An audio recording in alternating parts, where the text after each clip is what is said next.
we just give me a thumbs up? Good to go. Okay.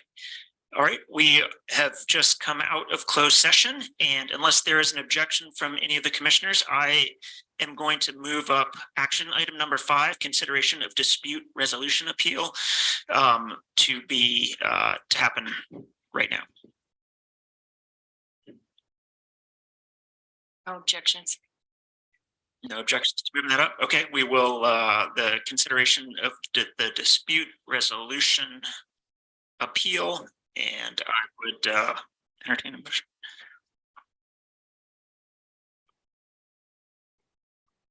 I move to authorize the direct the commission administrator to notify the parties to the disputed resolution appeal in writing that the commission has decided that we will not disturb the underlying employment decision.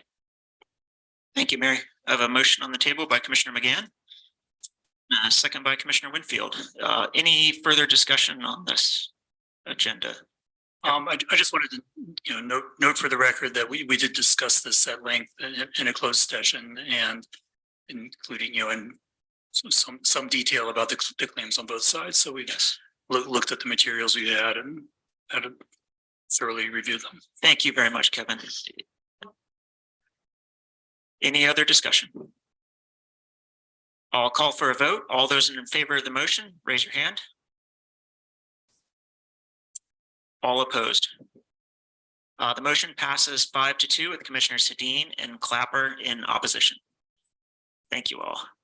And at this point, I think it would be appropriate to recess until 5 after. Does that give everyone enough time to get the restroom? And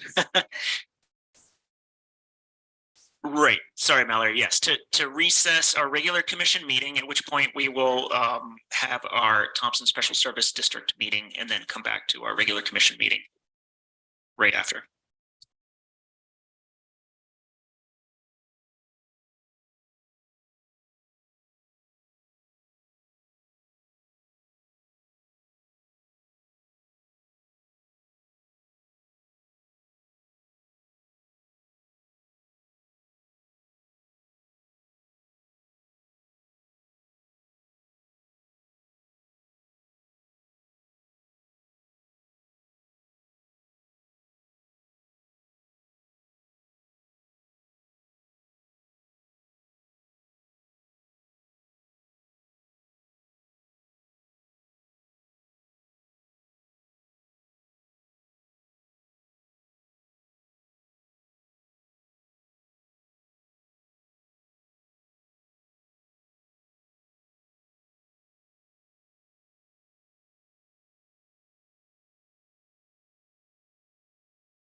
We good? All right, it is March 21st, 4:06. I will now open this regular meeting of the Thompson Springs Special Service Fire District. Present are all the folks who were present when I opened the regular commission meeting. And we actually have Chief Markham on Zoom. So I will start with citizens to be heard, and this is a citizens to be heard just for the Thompson Spring Special Service Fire District. So if you are here to be heard for our regular commission meeting, give it 5-10 minutes. Anyone here to be heard for Thompson? Anyone on Zoom? All right, I will move to our next agenda item, and that is approval of meeting minutes. And that is approval of meeting minutes from the February 21st SSFD meeting. I move to approve the February 21st minutes. Thanks, Kevin. All right, I have a motion to approve minutes by Commissioner Walker and a second by Commissioner Winfield. Any discussion of those minutes? All in favor of approval, raise your hands. Motion passes unanimously. We are on to ratification of bills and general reports. Thompson bills, total bills in the amount of $1,748.87. Total payroll in the amount of $1,791.92 for a grand total of bills and payroll, the amount of $3,540.79. So moved. Thank you, Trish. All right, I have a motion on the table by Commissioner Dean and a second by Commissioner McCurdy. Any discussion of bills and payroll? Seeing none, I'll call for a vote. All those in favor of the motion, raise your hand. The motion passes unanimously. We're on to Chief Markham's report. Mark, are you there and ready to report? I am here. My camera's not working for some reason. I'm sorry, but I think you guys know what I look like. So right on. We can hear you clearly. okay. Yeah, starting out. It's been kind of slow out there lately, knock on wood, but this next Monday I have to take the engine 41, our big truck, up to Midvale, up to the manufacturer for just a major service inspection and a pump check, and it'll be out of service for about a week. I have a smaller engine that can serve as a backup, but I'm looking for trying to get another backup too, a bigger engine out there, just in case. Training wise, on March 8th, I had hazmat training in Moab Valley Fire Department. Tonight I have EMS training in Moab. Also on the 8th, I attended the Interagency Wildland Spring Fire Operations meeting in Green River. And that was really good. Give us an outlook for the weather for at least the next 3 months, and kind of let everyone know what the resources available this year are going to be in the area. Open burn season began in Thompson and other parts of the state on March 1st. And so far I've only had one request for burning out in Thompson. I expect to get more. The open burn season is until May 31st, I believe. And then I guess I did distribute some Alert Sense flyers for the Alert Sense emergency notification service out in Thompson. Hopefully some people out there take advantage of that. I know I have. And the last thing I have is the railroad did store a massive amount of old railroad ties.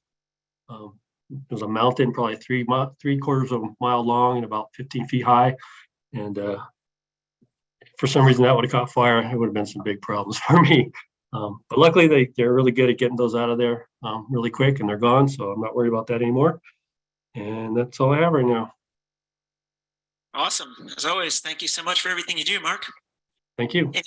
Any questions from the commissioners for Chief Markham? All right, it doesn't look like we have any new or old business. So unless anybody has anything else, then I would adjourn the Thompson Springs Special Service Fire District meeting. And that is so adjourned. I will now return from recess to our regular Grand County Commission meeting, all present as before. We also have, I believe, Sheriff Wiggins is on Zoom, is that correct? Great. He's not on yet. Okay, we're expecting Sheriff Wiggins. Okay, thanks. Otherwise, all present as previously. So we will now rise for the Pledge of Allegiance.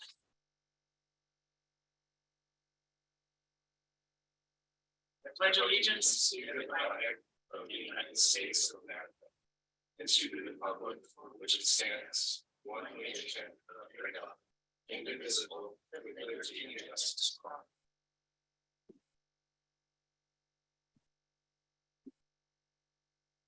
All right, and we'll move to citizens to be heard for our regular Grant County Commission. If you are here to be heard, please come up to the table and speak into the mic, state your name, and we'll give you 3 minutes to speak.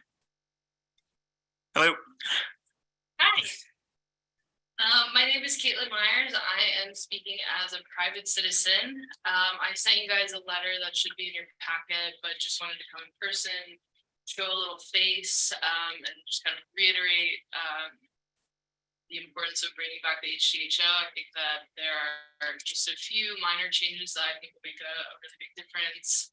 I've been kind of working on both sides. I've been working with Laura in a professional setting who's managing the compliance and the monitoring of the restrictions. And we've been having conversations with lenders and with developers. So I've brought forward a few suggestions. I just heard from Courtney that you guys are bringing it forward. So thank you. But just wanted to say in person that I think a few good changes have really helped. Awesome. Thanks, Caitlin. Yes, Joe. Mr. Kingsley. I'm Moab King. No, I'm joking. I just want to repeat everything that Courtney and Caitlin and communicated with you. It's so important that we make clear, transparent rules so that people can use the ordinances that are set forth. And I appreciate the work you'll do to get it cleaned up. Thank you, sir. Thank you. Yes, ma'am.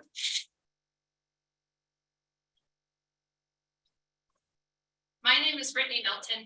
I just wanted to approach you guys a little bit tonight because my concern is everything is rising with cost. And so I talk to people on a constant basis in my office about cost, whether it's their car insurance, whether it's how much they're paying for their insurance premiums or how much their grocery bill was that month, whatever.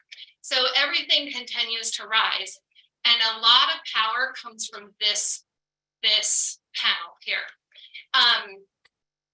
Taxes are going up. As you guys look at these budgets, it correlates to what you guys have to collect. And so even on a small level, whether it's an economic development director, volunteer, whatever that's called, it's something, whatever I read in the packet. But the whole purpose of that is, yes, it's only like $4 grand or $5 grand or whatever. But I really would highly recommend you guys to start looking at the small stuff, because I know some of you guys don't have to worry about pennies. But there's a lot of constituents out there that have to worry about pennies. So I would highly recommend if all of you guys would start looking at these pennies on inside those line items, so it will affect us in a positive way on the outside of this building. Thank you. Thank you. Anyone else like to come forward? Courtney. Hey everyone. Just in general, I think one of the topics that is going to get discussed today based on the packet is the upcoming housing projects. And in general, when you're thinking about housing policy, I hope you'll think about how up and down so many of those projects are. So it's easy to look at the number at the bottom of the sheet, 5,000 units coming on board. But when you actually start breaking down each of those individual projects, it's probably a really small percentage of those that in reality are going to make it to the finish line.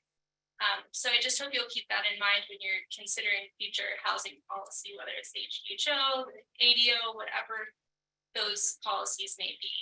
And then the other thing I wanted to say is just my support for the engineering position. I think that's going to be a huge boon to the county. Will really help in pushing some of those housing projects forward. So thank you all.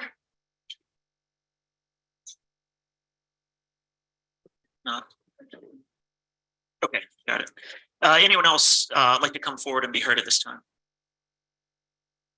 Is there anyone on Zoom who is here to be heard as a citizen?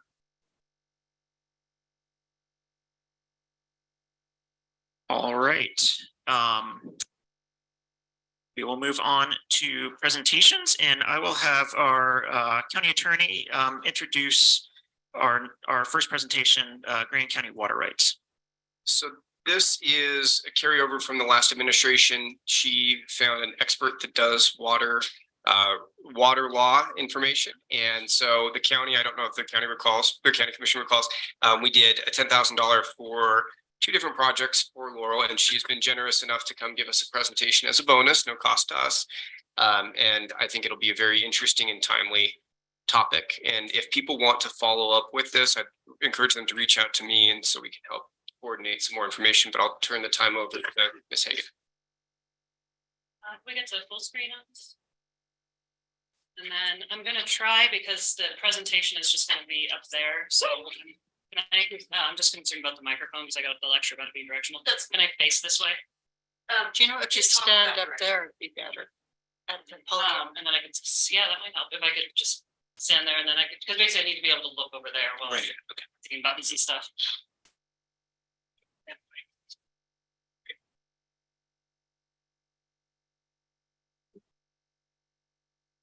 I have to get my timer on here because I have a terrible tendency to go long, especially when I'm really into the topic and I'm a giant nerd. So yes, this is about Grand County's water rights. Let's get this to work. Is it? Is it? Oh, up here? That would probably help. Perfect. So thanks for the introduction, Mr. Stocks. As he mentioned, I was hired late last year to do a pretty limited contract just to assess some of the county's water rights matters. And in particular, investigating, there were 2 entities in the county that we thought probably needed more water, particularly the airport and the rodeo arena, and to see if it was possible or desirable, et cetera, to move some of Grand County's unused water rights to those 2 entities. The project turned out to be a little more complex than anticipated for various reasons that we'll partially get into. So the purpose of this presentation and of my initial report is to sort of present the initial assessment and then suggest next steps. So really quick, who am I and why am I the one that was called in to do this? I have to write it down because otherwise I get it wrong. But I've lived in Moab for 22 years. I've been involved and interested in water that whole time, pretty much. I was the co-founder of the Moab Area Watershed Partnership in 2010. In 2018, I received a full scholarship to attend the University of Utah Law School. That scholarship was through the Stegner Center, so it was specifically to study natural resource law. While I was in law school, I had a year-long internship with the Department of Interior Solicitor's Office, specializing in Bureau Reclamation, so water issues. While I was there, I had a clerkship with Smith Hartvickson, which is a water law firm or water law specializing firm out of Salt Lake City. And then I also received the Outstanding Academic Achievement Award in Water Law. I graduated with high honors with a certificate in Environmental and Natural Resources Law, and I was sworn in as an attorney in October. So I'm quite new at the attorney part, although not quite at the water part. I'm also a property owner here in Moab. I'm a mom. I've worked in pictures of my adorable toddler into this slideshow, and my husband's a building contractor. So I would say that understanding sort of Moab's water situation and sort of where we are in the upper basin has been one of the major pursuits of my life. It's been just a project that I've been pursuing for decades and really enjoyed. So thank you for this opportunity. So the disclaimer really quick, that's one of the adorable toddler pictures. This talk is not legal advice in itself. The memo that I submitted, which was much longer and more detailed, is. The reason for that is that I have to kind of gloss over a lot of stuff in the talk, mostly for brevity. And so there might be things I don't get perfectly correct. Really quick, just to explain a context for those of you who aren't familiar with water rights, the attributes of a water right. And this is more the ones that are relevant to what we're going to discuss. Water rights are all designated by a number. It starts with a 2-digit number, a dash, and then another. So 05-1234. The first 2 numbers are the zone, so the part of the state it's in, and the rest are sort of vaguely, although not perfectly, assigned by seniority, but don't take them as gospel and seniority because they get around. The other part is the point of diversion, so that's where the water is taken from. That could be a dam, it could be a ditch, it could be a well.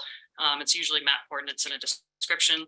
The place of use, so that's usually a township and range map description. The volume of the water, so it includes two, not always, but often two factors. The one that is sometimes but not always there is how much can you divert at a time, so cubic feet per second, gallons per minute, that sort of thing. And then the one that is always there is what is the maximum amount of water per year. Actually, I'm going to take that back. I have seen things where the maximum amount of water per year isn't there, but one of these will always be. The maximum amount of acre feet per year you can take for that source. And then the last is the priority date, and that gets really complicated, but it's basically starts when either the water was starting to be used or when it was originally applied for. And then it also, if there are water cutoffs due to scarcity, then they go in reverse order of priority date. So important to us is one technicality called the public water supplier exemption. And then in general, if you don't use water for a long enough time, the water right can get taken away. But public water suppliers have an exemption that public water suppliers can hold water rights for much longer, depending on the reasonable future needs of the public water supply. And that's usually considered 40 years of reasonably anticipated growth. As you can imagine in Moab, that can take quite a bit of water. Grand County is a public water supplier, so we do have that exemption from any water right that we own. And then there's very, very good protection from forfeiture. So when you'll see some of these water rights are very old, and normally that would be a reason to be scared that we need to use it or lose it. However, because we're a public water supplier, we don't have to be too worried about that. Really quick, those are the water rights zones in Utah. We are in the part that Moab City is in zone 5, and it's actually hidden by the little thingy down there in the corner, but it says zone 5.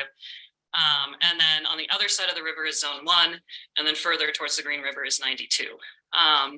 We are a limited basin, meaning that in zone 5, meaning that the only brand new water rights are limited to basically one household unit, which is basically if you're going to build a house and sink a well just for that house, it's a very small amount of water. All other water rights have to be transferred in via a change application, which you do through the Utah Division of Water Rights. The change application is to change certain attributes of the water right, mostly things like place of use or type of use or point of diversion. We also have had a general adjudication here, which a lot of you are probably familiar with. It means that most of the water rights in zone 5 are good water rights if they're still on the list. It means that you're not super likely, once it's fully done, which is not totally finalized, but to get a horrible surprise where you find a water right on the books and you're like, oh, well, actually, this is completely invalid. So this, don't have to try to read it all right now. These are all of the water rights owned by Grand County, except for that one grayed out one, which we thought we owned and we don't, and we'll discuss that in a minute. One short thing, Grand County in itself as an entity doesn't actually own very much water.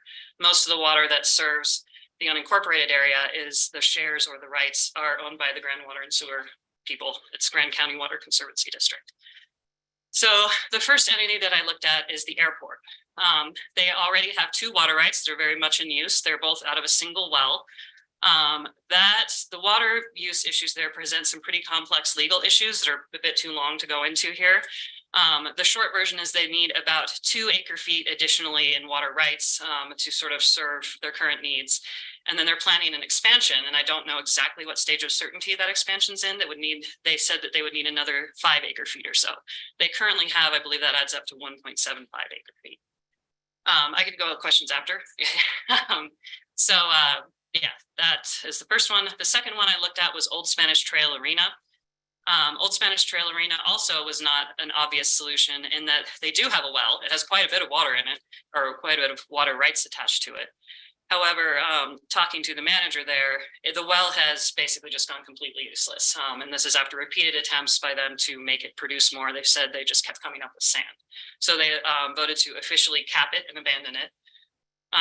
And then right now, they do have enough water for their current needs by basically tapping other sources, but the sources aren't great. The first source is actually the good one. They have 56 acre feet of Ken's Lake water, which is through the Ken's Lake distribution system. And then they have another 20 acre feet that they lease from the cemetery, and then through that same system, but they're concerned that the cemetery might want it back at some point. And then the other part that's really a problem is that they're buying expensive culinary water through the culinary water system for irrigation purposes and for other similar outdoor rodeo arena purposes. And that costs a lot of money and is not a great use of culinary water. So the solutions to that is that they can either drill a new well, which they would like to do, according to my fairly casual conversation with them, but that they voted not to do now because it's expensive and they don't have the funding. And then they could just put this water right with a very easy change application immediately back into use. And then also perhaps put other water rights on top of it. And then, or they could look around from if there are any more Ken's Lake shares available, but of course they have to come on the market. Yeah, and that's a problem. Those are also expensive and rarely for sale. So if they do get a new well, there are also some other water rights that maybe could be moved to them, either water rights that Grand County already owns or might be able to lease that could be moved to that well. So the recommendation I would make there is basically to look into how to fund making a new well. And it's not an immediate problem, but it should be addressed over time. So really quick, the one water right that was grayed out that we thought we owned, but we didn't, is that there are two wells, only one of which was ever really used, it seems, at Swanee City Park. Grand County sold Swanee City Park to the city of Moab for $10 in the 1960s. And but the water rights never went out of Grand County's name, which is why we thought they were ours. But during the general adjudication, Moab claimed them and said, well, because we were sold this park, that the water was sort of automatically transferred. So legally, that's, you could fight it, but probably it's, So the other thing is that amount of water, as you can see, is 45 acre feet. It's the single biggest water right that Grand County did have. It's not nothing. And as far as I know, it is not currently being used. And so that's something that maybe Moab City could be approached about leasing or something. I have not talked to anyone in Moab City about that. So the other water rights, the first three are all currently unused well water rights, and we actually would have lost them in the adjudication if we didn't have the public water supplier exemption. Those are all water rights that could be moved elsewhere under a change application. Most likely it would be to the airport. That would be the obvious place to move them. Then the next one, the 28.5 acre feet, which is quite a bit of water. That is in the Elgin Ditch, which is a ditch up in Green River on the east side of the river. That ditch is no longer in use and hasn't been for quite some time. Again, we would have lost it if we weren't a public water supplier. I talked a bit to Mark Stilson, and he indicated that there may be a farmer up there who might want to lease that water. We could also consider, if there's a use for it down here, trying to transfer that point of diversion by a change application to the Colorado River. I don't know if there's use for it down here or not, or at least immediately. But if you look at the priority date, that is a 1906 priority date. That is a very good priority date and a significant amount of water. We do not want to lose that water right. And both based on the common sense things that we all know, and also I have some friends that are going to the Utah Water Users Conference right now, and I'm hearing some pretty intense stuff about the state cracking down on a lot of water use based on a possible call on the Colorado River Compact and sort of extended shortages everywhere. So again, that's obviously very complex, but it means that even though we do have the public water supplier exemption and we are not in immediate danger of losing anything, you don't want to take lightly really good water rights like that. You want to make sure that you keep them. And then leasing them out is one way to make sure they stay active. Then the last one is small, not super significant. It's 2.17 acre feet from Dewey Spring. Again, we haven't used it for a really long time. According to Mark Stilson, he believes that there were actually 3 shares on that same spring, and the other ones probably are in use because it's in Area 1, which has not gone through an adjudication for, I don't know if it has at all, but certainly not for a while. It hasn't been checked recently, and he's not totally sure of the status. So that's something that sort of maybe go and check it out once we have time, not super high priority. So the real quick, how do you change a water right? Only some of the attributes can be changed. For example, you can't go and demand an earlier priority date as much as you would like to. But you can change a lot of other things, particularly the point of diversion and place of use, and also the type of use. So if you want to change it from irrigation to culinary, for example, you can do all of those things. It can change application. So it's called the change application process. You fill out a bunch of paperwork with the Division of Water Rights. The main issue there is that it can either be very simple and just sort of a pro forma quick paperwork thing, or it can be very, very complex, expensive, and controversial, depending on what you're changing and to where and why and how. So it's, yeah, it can vary a lot. So this is sort of the conclusions to go over the short version. The airport urgently needs some attention. Some aspects of it are a bit delicate. It's pretty detailed and complex, so I don't want to go into detail here because then I might say something wrong. But it is certainly possible that we could move a few water rights from our defunct wells to the airport to cover all their future water needs, or at least their anticipated future water needs.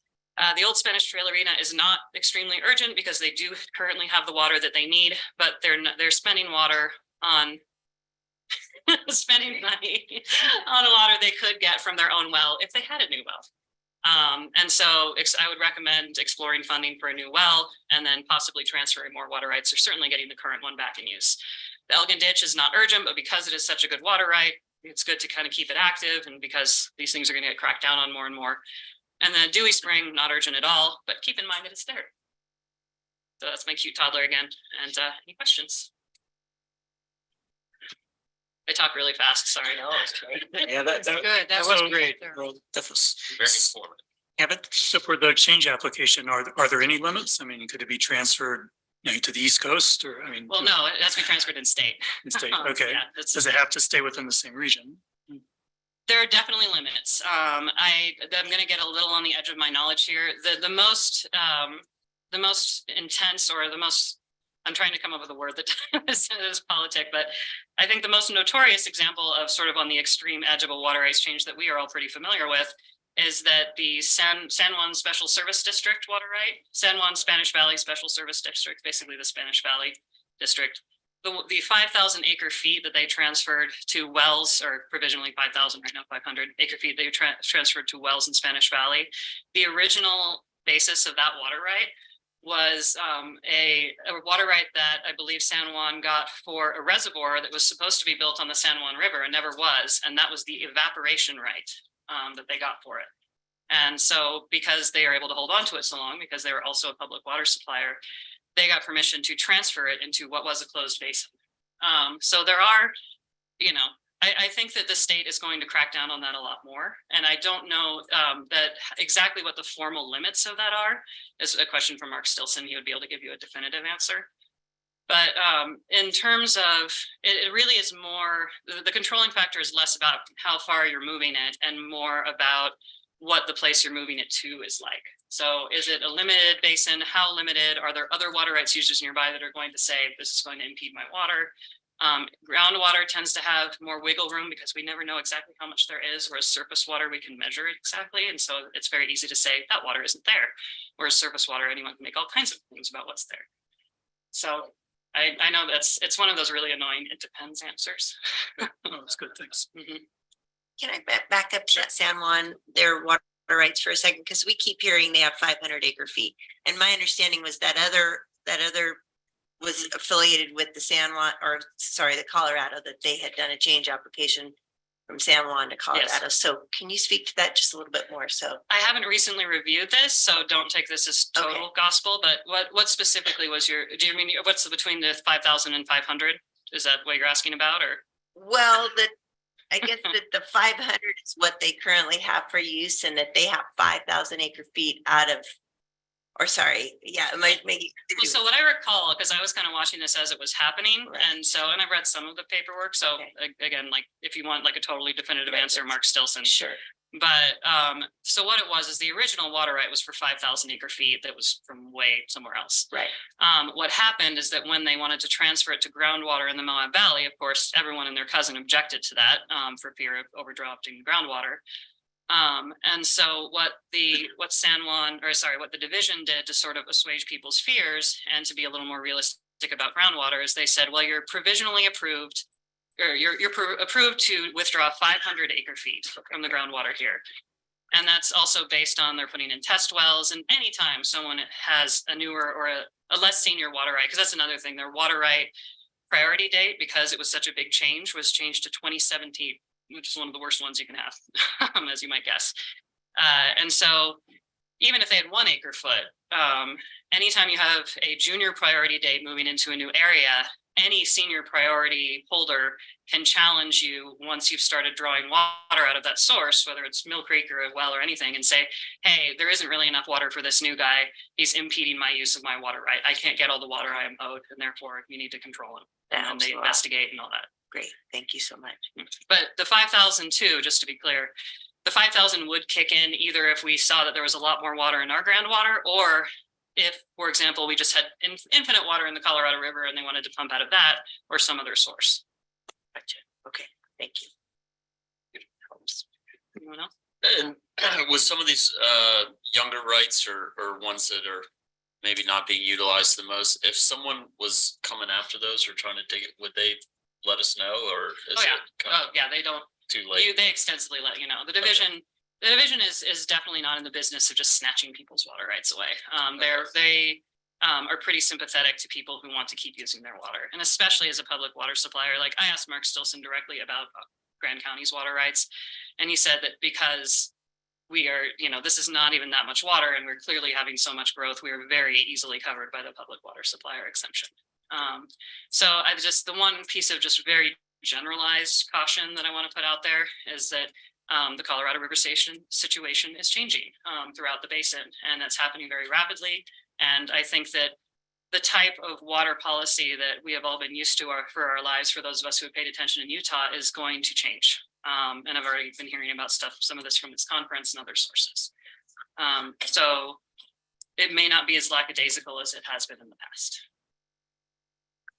So speaking of Colorado River and change, you've been placing a lot of emphasis on the priority dates, but given the potential very big changes for Colorado, is it possible that those just won't matter as much in the future? That there'll be some kind of like they might decide to prioritize urban areas over agriculture, for example? That's just like a huge bomb to throw into that situation. So, Right. Any speculation I make about that is pretty iffy. I would say that in the short term, the priority dates are going to matter a lot more because scarcity. And so when there's not a scarcity issue, and for either because you just don't have that many water rights in a region, or you just have a lot of water, then no one really cares that much about priority dates because everyone's going to get their water. But when you have the issue now is that all of a sudden we are going to have some real enforcement of how much water Utah uses, and a lot more strict accounting is about to come down in terms of how much water is actually being depleted versus how much is being sort of used and running back into the stream or something like that. So I think that will mean that one of the things that I heard from this recent conference, and then I wrote a 40-page paper about this for anyone who wants to read it, but about the situation of certain of the Moab area's water rights in the context of the Colorado River Compact and the changes that are likely to come. And the conclusion I came to, and then they're now talking about at this conference, is that any water right that's where the priority date is prior to the Colorado River Compact of 1922 is relatively safe. Anything after 1922 or after the compact date of 1922 is in danger of curtailment from the feds or from the other states of the upper basin. And then 1958 or later, 1958 is the Colorado River Storage Project Act, when a lot of water rights suddenly blossomed.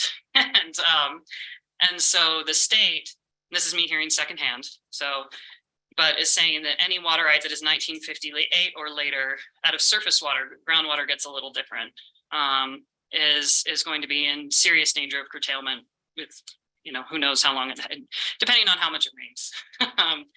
And 1958 or later is every local water right out of the Colorado River. But groundwater is different. So I want to emphasize that. No one knows exactly how groundwater will be treated under a Colorado River Compact call because it isn't in the Colorado River Compact. I did read some documents, and this is in the paper that I wrote.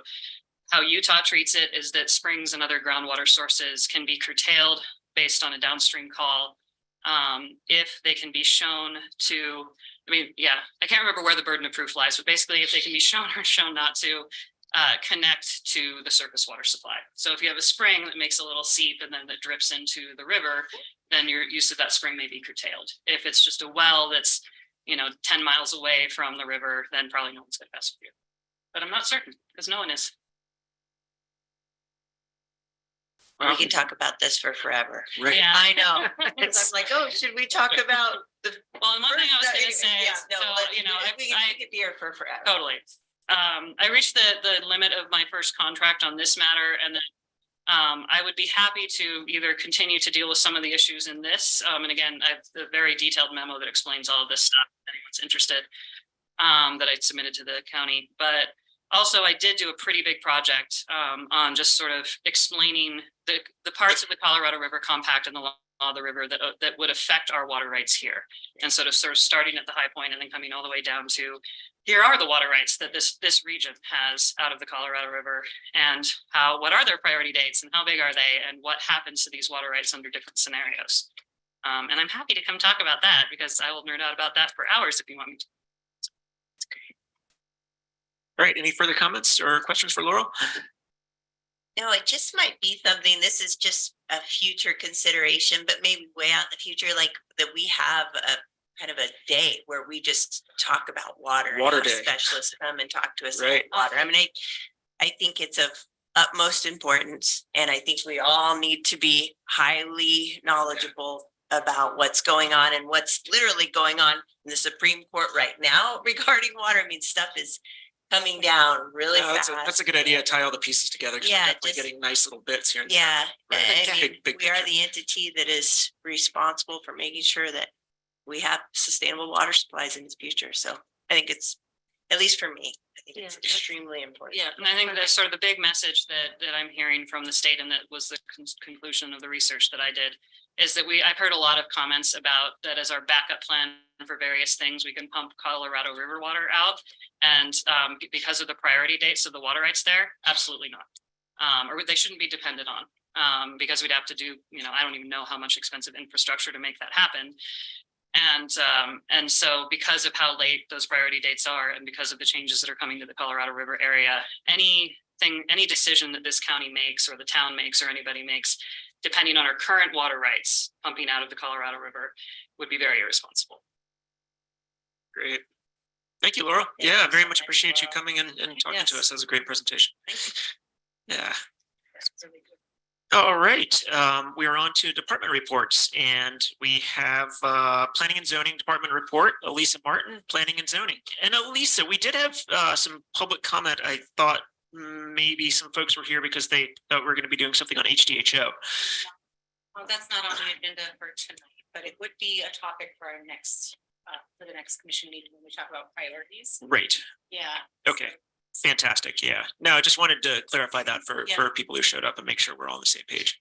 Thanks, Elisa. I'm gonna share my screen if that's okay, because I have links that I want to open up. On the way. And I did notice that Sheriff Wiggins is on now, so just so you know. Great.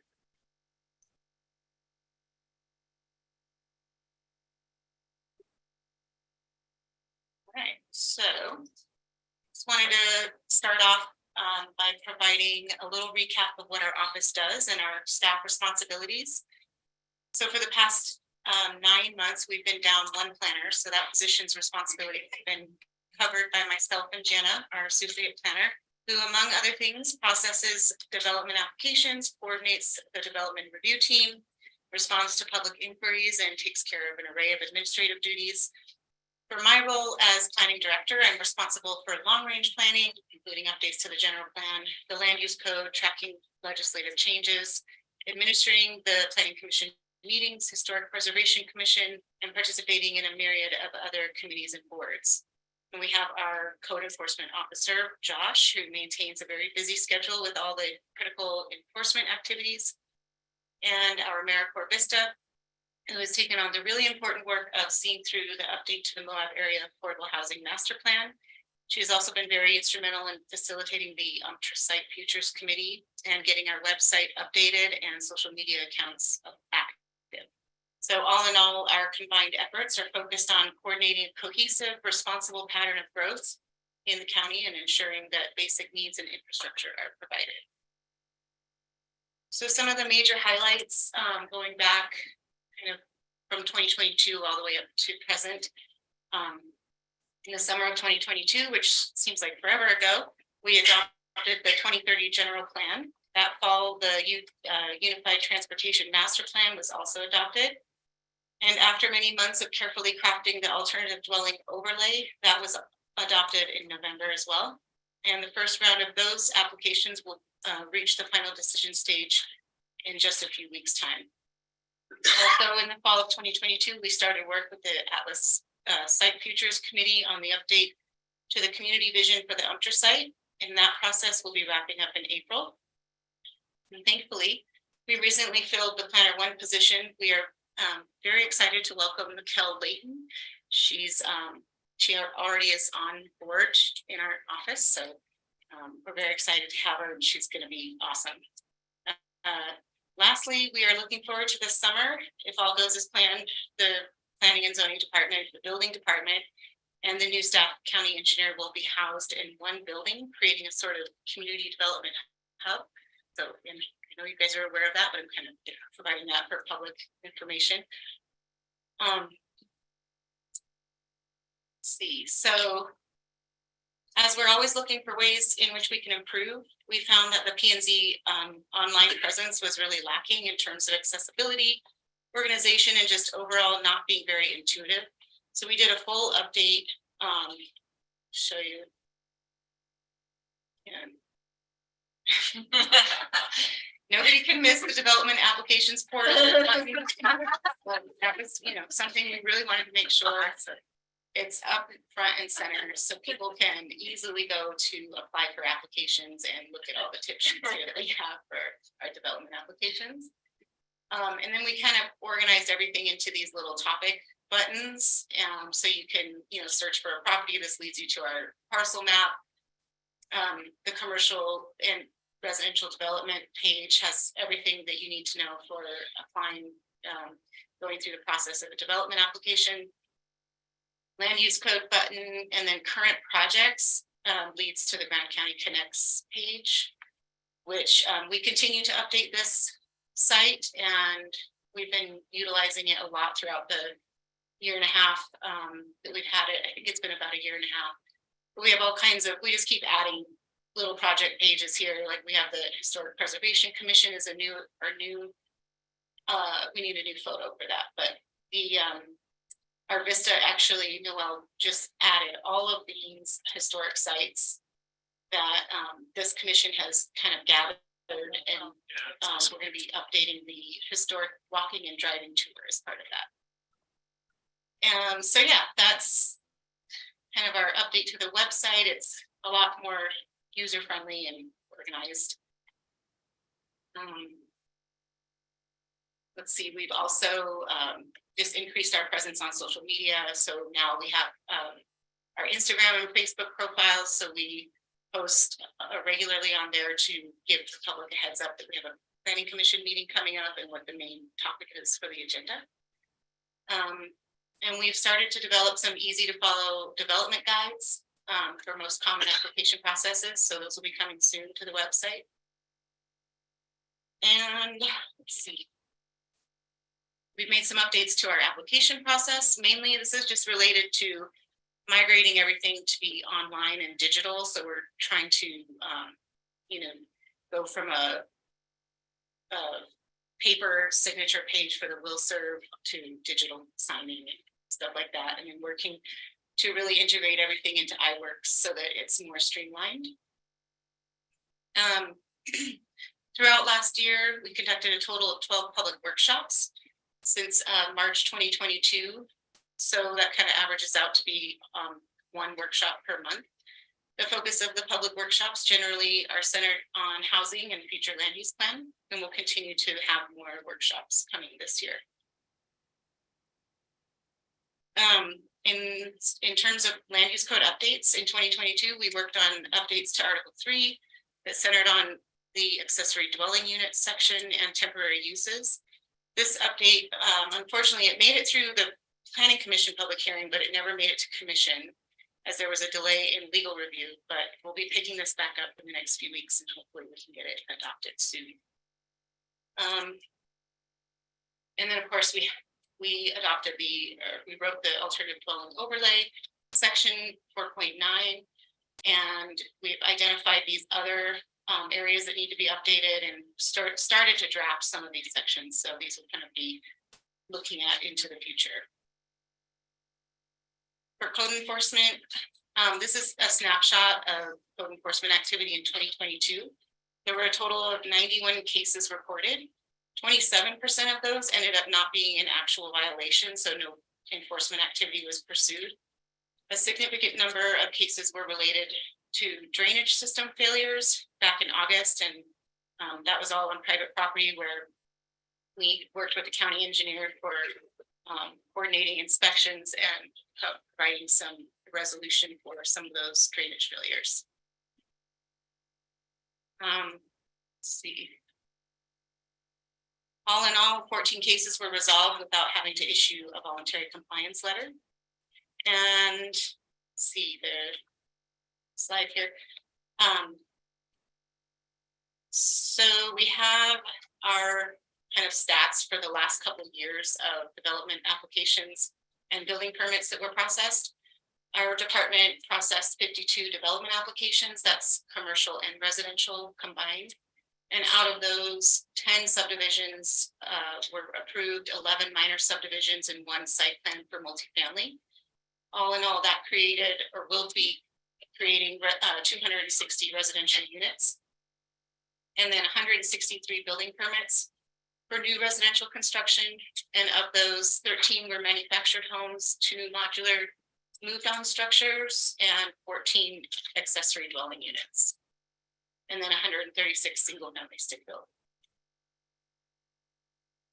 So this is our regional housing outlook. This is something I've been working on, collecting some information for what our housing outlook may be for the next year to 5 years. And then, well, and for the larger project in San Juan County, probably would be looking at longer than that. But as you can see, there's actually a lot of residential developments out there.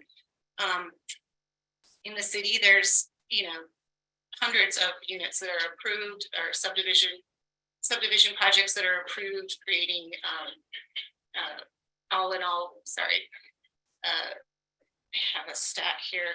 Without the huge South Valley Community Project in San Juan County, we're looking at like 1,800 residential units created with all of these projects. I created a map that shows, this will get on our website pretty soon as well, but this is trying to kind of show like each approved project and where it is. And then some of these projects that don't have pictures with the plats are proposed but not yet approved, they're just being reviewed. So kind of interesting to see that. And obviously this will be something we'll be looking at and taking into consideration as we develop our future land use plan.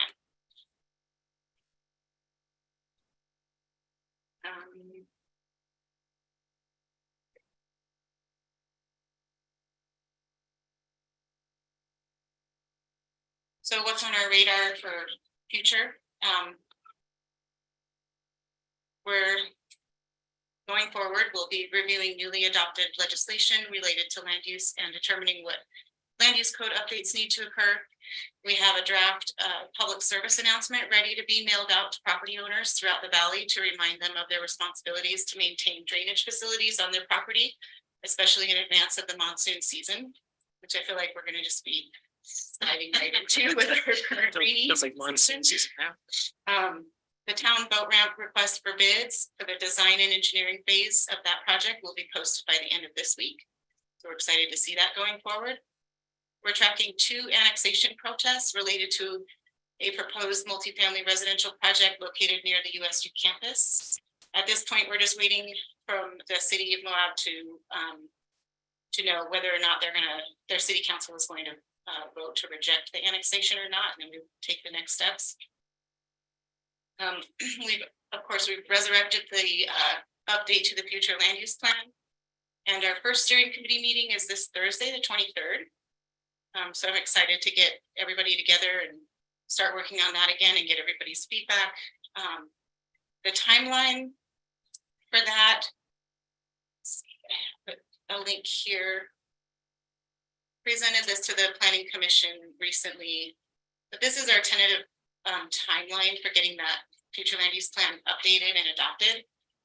So we have our steering committee meetings, and hopefully we might have more than 2, but at least we'll have 2 of those meetings. We'll have 2 public workshops to solicit citizen input.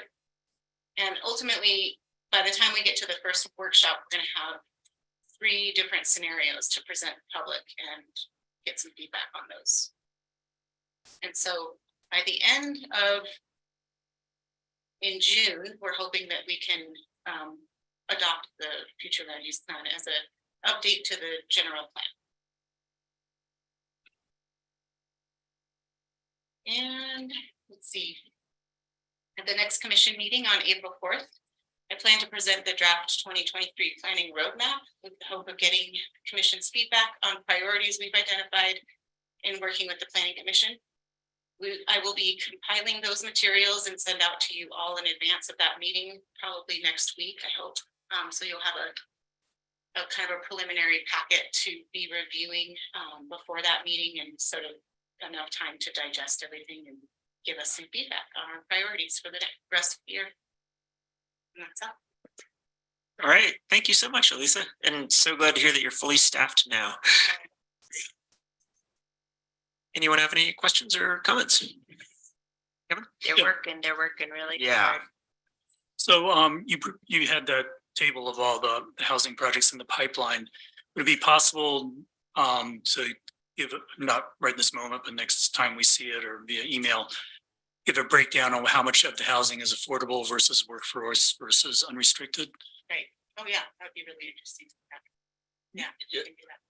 Another category with that would be like how many of those went through a legislative appeal versus, or, you know, rather than like just an administrative approval. Yeah. Yep. Yeah. Do that. All right. Thank you very much. Thank you so much. Okay, we don't have any agency reports today, so we will move on to approval of meeting minutes and approval of meeting minutes from the February 21, 2023 meeting. And I would also note that we did not have a March 7th meeting due to lack of a quorum. So I would entertain a motion.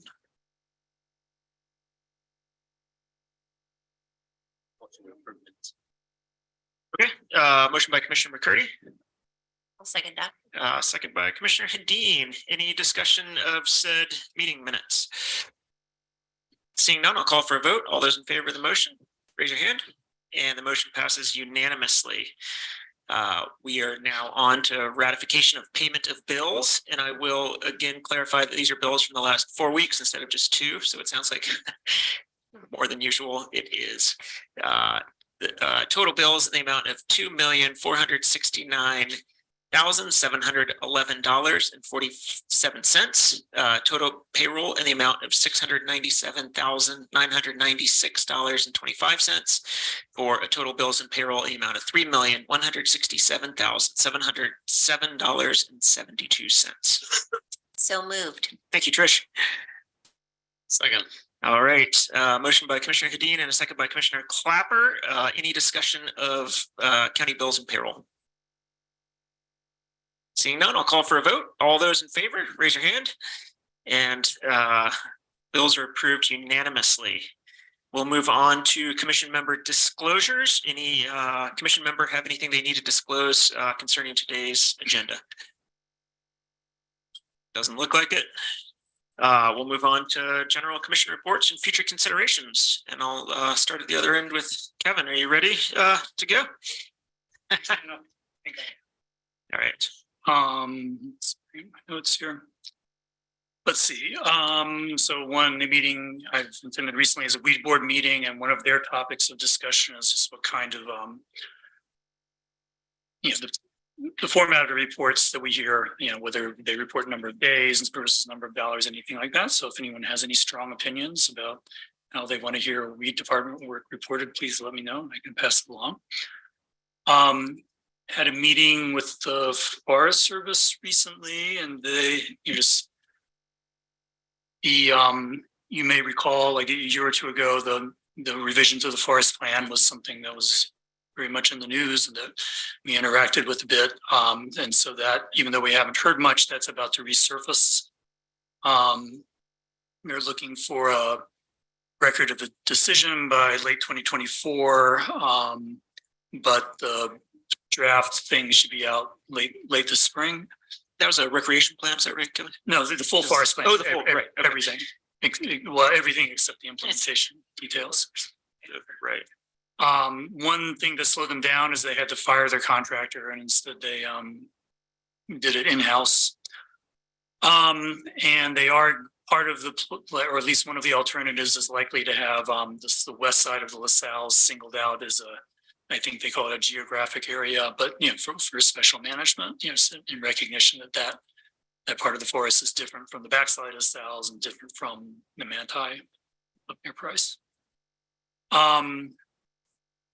Another thing that this is longer term, but you know, once the forest plan is done, then that sets up the move, a transition to designated dispersed camping on forest lands. Right now, it's completely open. You know, you just have to be, I think, within 150 feet of a road, and they will likely start designating sites the way the BLM has already started to do.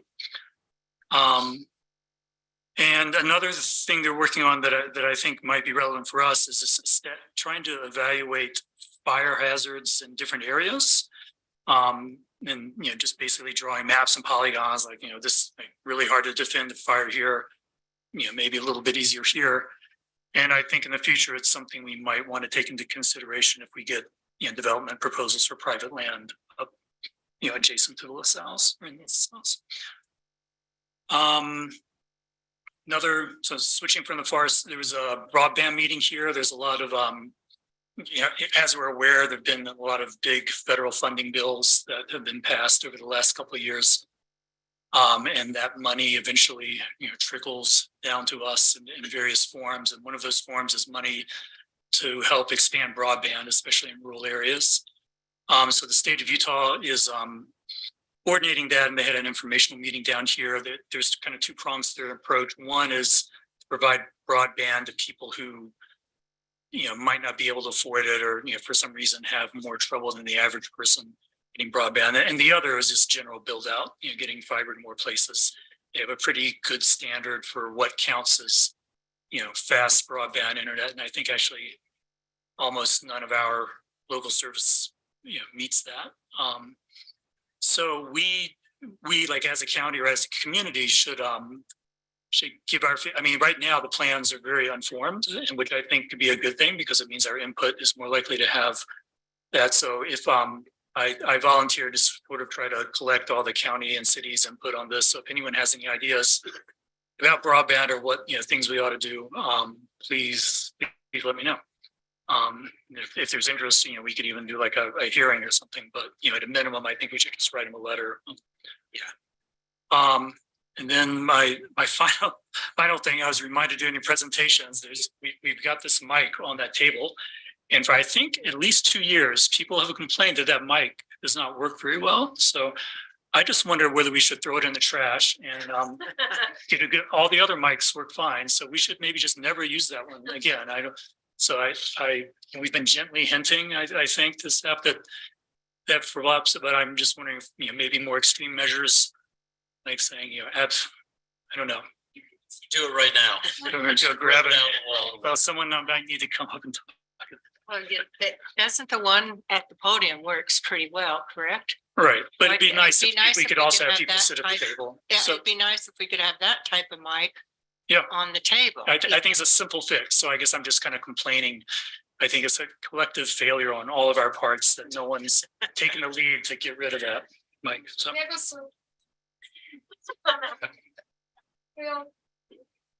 We got nice internet now. We don't have to use the. that was progress. Yep. All right, thank you, Kevin. Evan.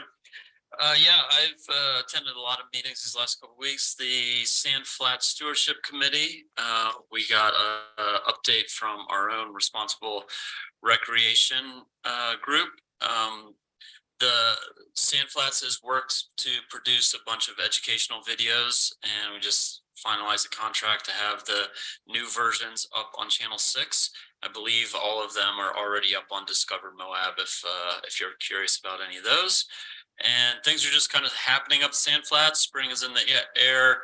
A lot of campground improvements by the BLM, and volunteer groups are showing up and doing trail work and cleanup. So, and some hiring updates from Sand Flats. So things are running well up there.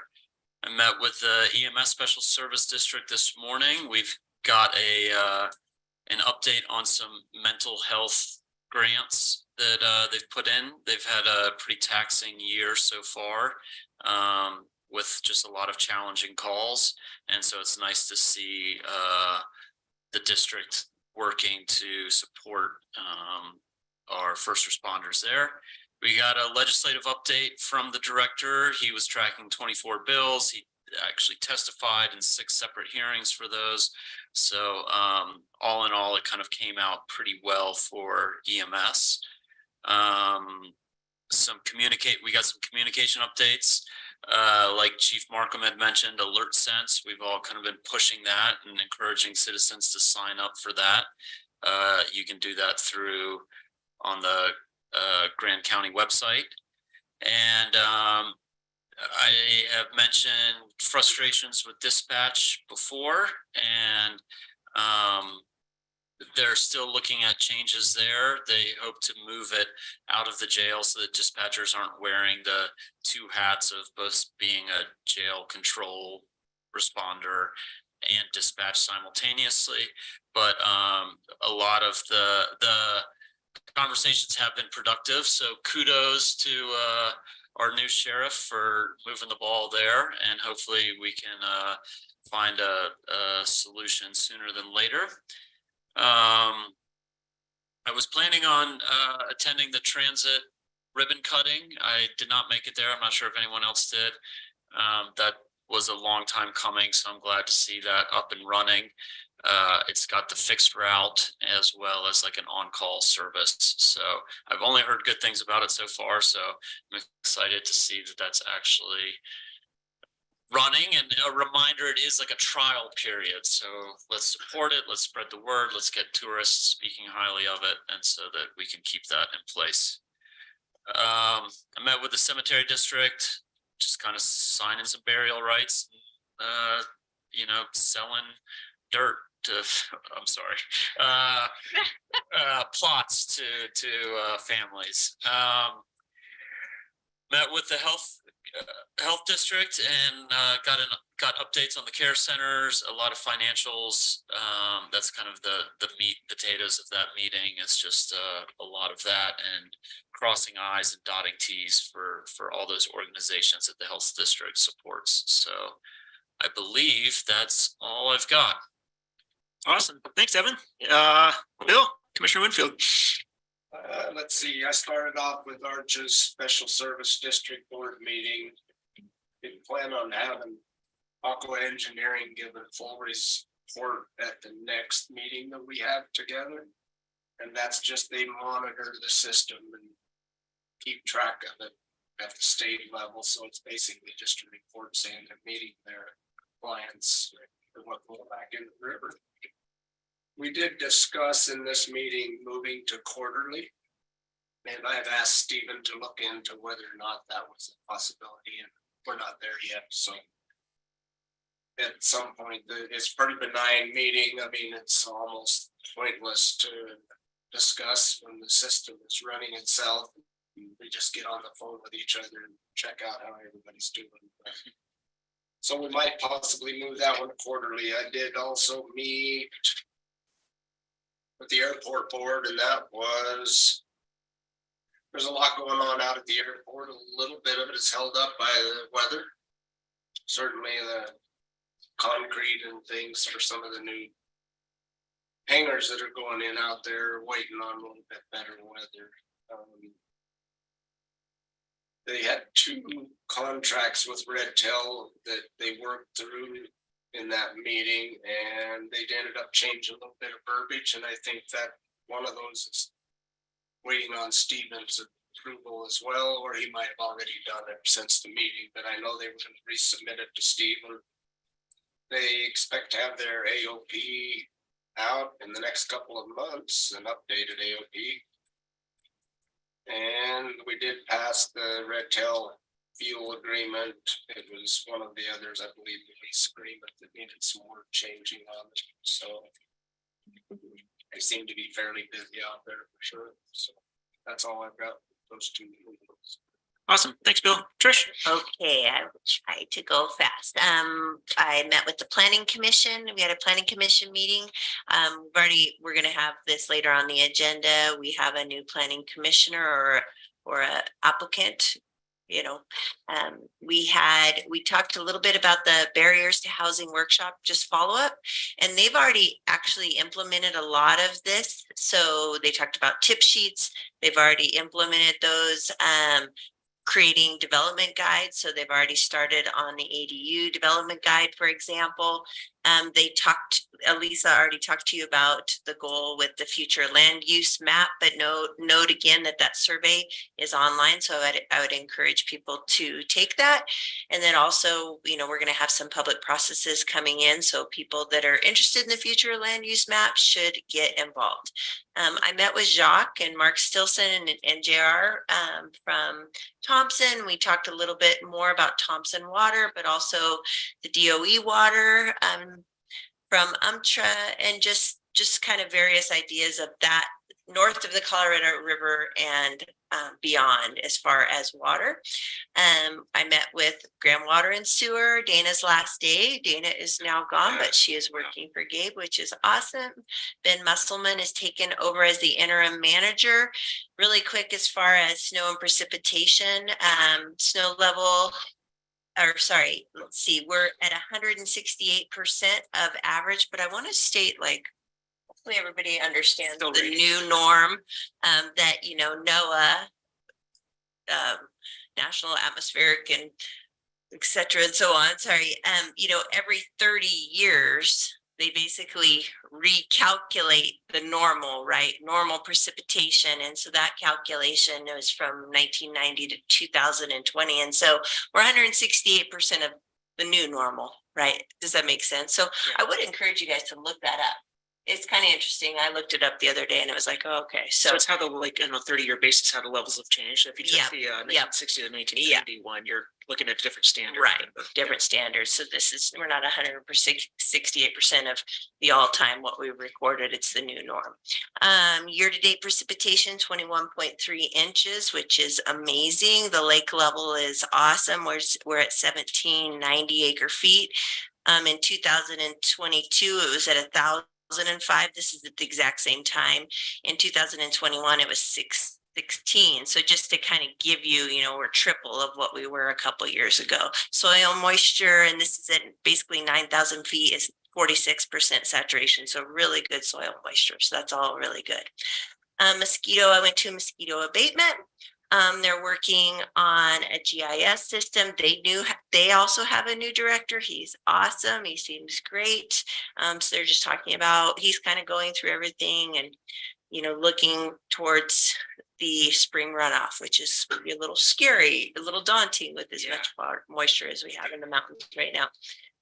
Conservation District, they recently had a crop school and there was a really good turnout, 35 people at the Grand Center. They talked about all kinds of things from, you know, irrigation to pests, and it just went really well. There is a scholarship right now for high school seniors, anybody that's going into ag and or natural resources through the Department of Ag. And they have a really hard time finding applicants for that. So if you know a senior that's going into that, please think about that. I went to the MOP meeting, Moab Area Watershed Partnership. Cash came from the Division of Water Rights and talked about some of the legislation. I won't go into all of it. I mean, just know that there was quite a bit of legislation that went through in this legislative session regarding water rights. And maybe I'll even have Cash break it down and I'll send something out. But I think a lot of this is quite important to us. And as Laurel mentioned, just stuff we need to stay on top of, and it is rapidly changing. And we talked more about kind of, you know, what's most relevant? What should we be doing right away?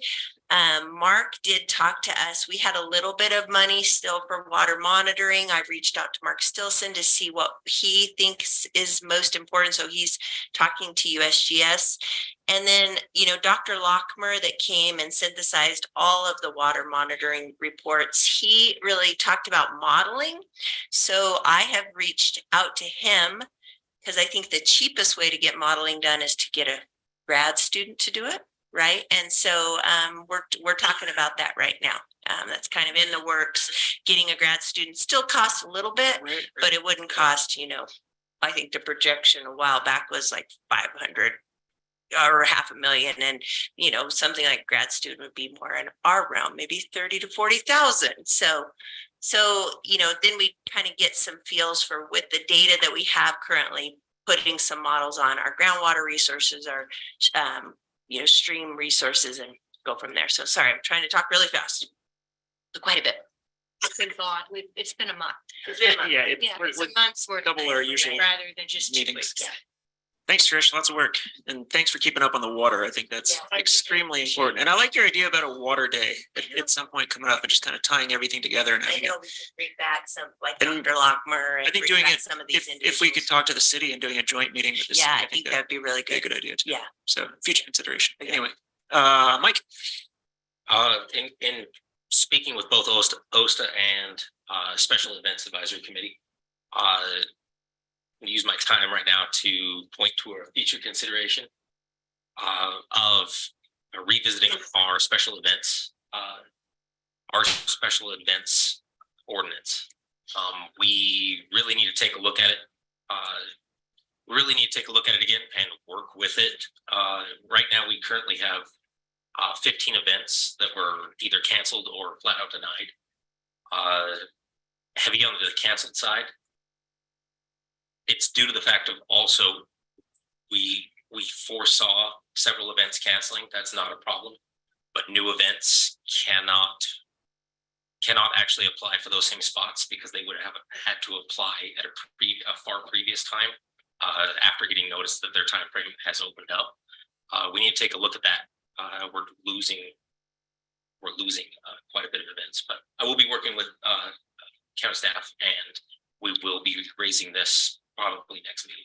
But that's my future consideration from those two committees. Okay. Did you have a report from any of those? Not, we're really pressured by that, dropping a Special Events Advisory Committee and OSTA itself is really inundated with event coordinators that are dropping off the board, and that is taking precedence over everything from those two boards. Is worrying about what to do in the near future, dropping those. Okay. All right, Mary. I'll go through everything except what our trip to DC, and then Jacques and I have a presentation in that separately. On the 22nd, I had an economic development meeting, and later on this we'll be voting on who will be replacing Rob Walker.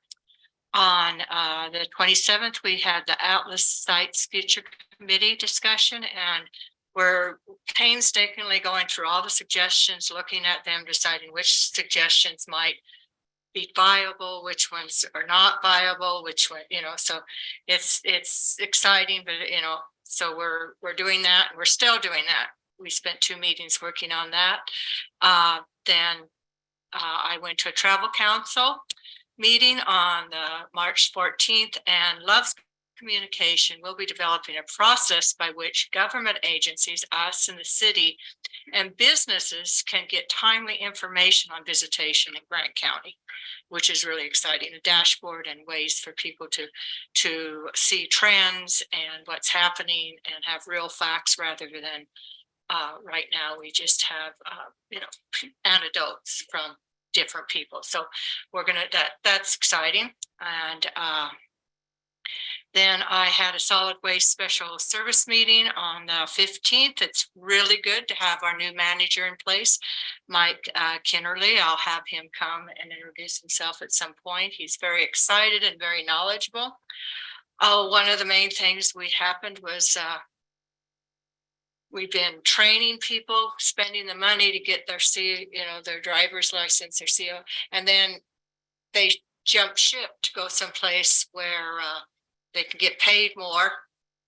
And we spent all the time and money on the training. So we did decide on a 4% COLA across the board starting in April, because we just need to be competitive with other organizations and such that have, use the same type of drivers as we use. And then I went to on the 16th. That's why I missed the ribbon cutting, which I hated to do. I was in Orangeville for the Canyon Country Partnership. And I thought, probably a lot of people don't know what the Canyon Country Partnership is. And what it is the oldest international governmental agency partnership in Utah, which is pretty amazing. It is a coalition of county commissioners from our 4 counties, San Juan, Grand, Emory, and Carbon.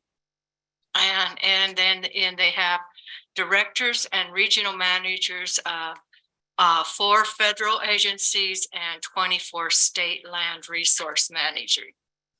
And they also have people from Romney's office, Lee's office, and Curtis's office there. So it's a large room. It's daunting. That's why reporting on what goes on there is difficult, because deciding it would take me an hour, it's a lot. The mission is dedicated to building relationships among governmental authorities to ensure viable, thriving communities in southeastern Utah, while fostering sustainable use of lands and resources for future generations.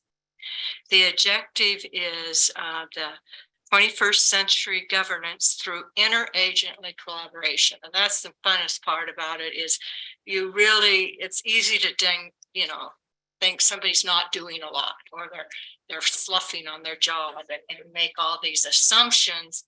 And then you go to this meeting, and the next meeting is at Deadhurst Point. So I hope we can get at least one more, if not 2 more commissioners to go with me. Then you'll see what it's all about.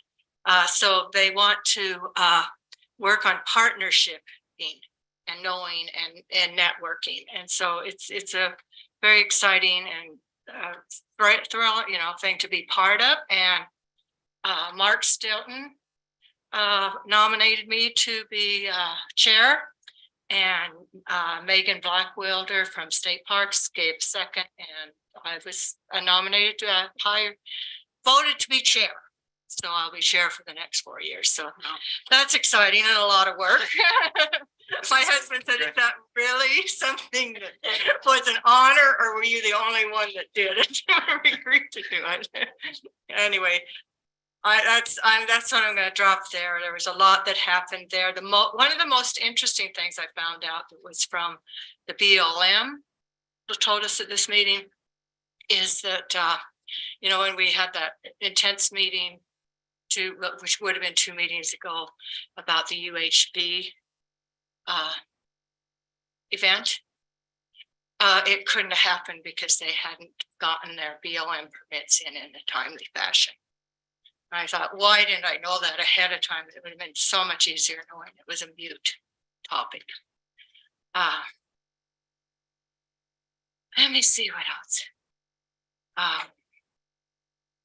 I'll stop there and we can go on to report.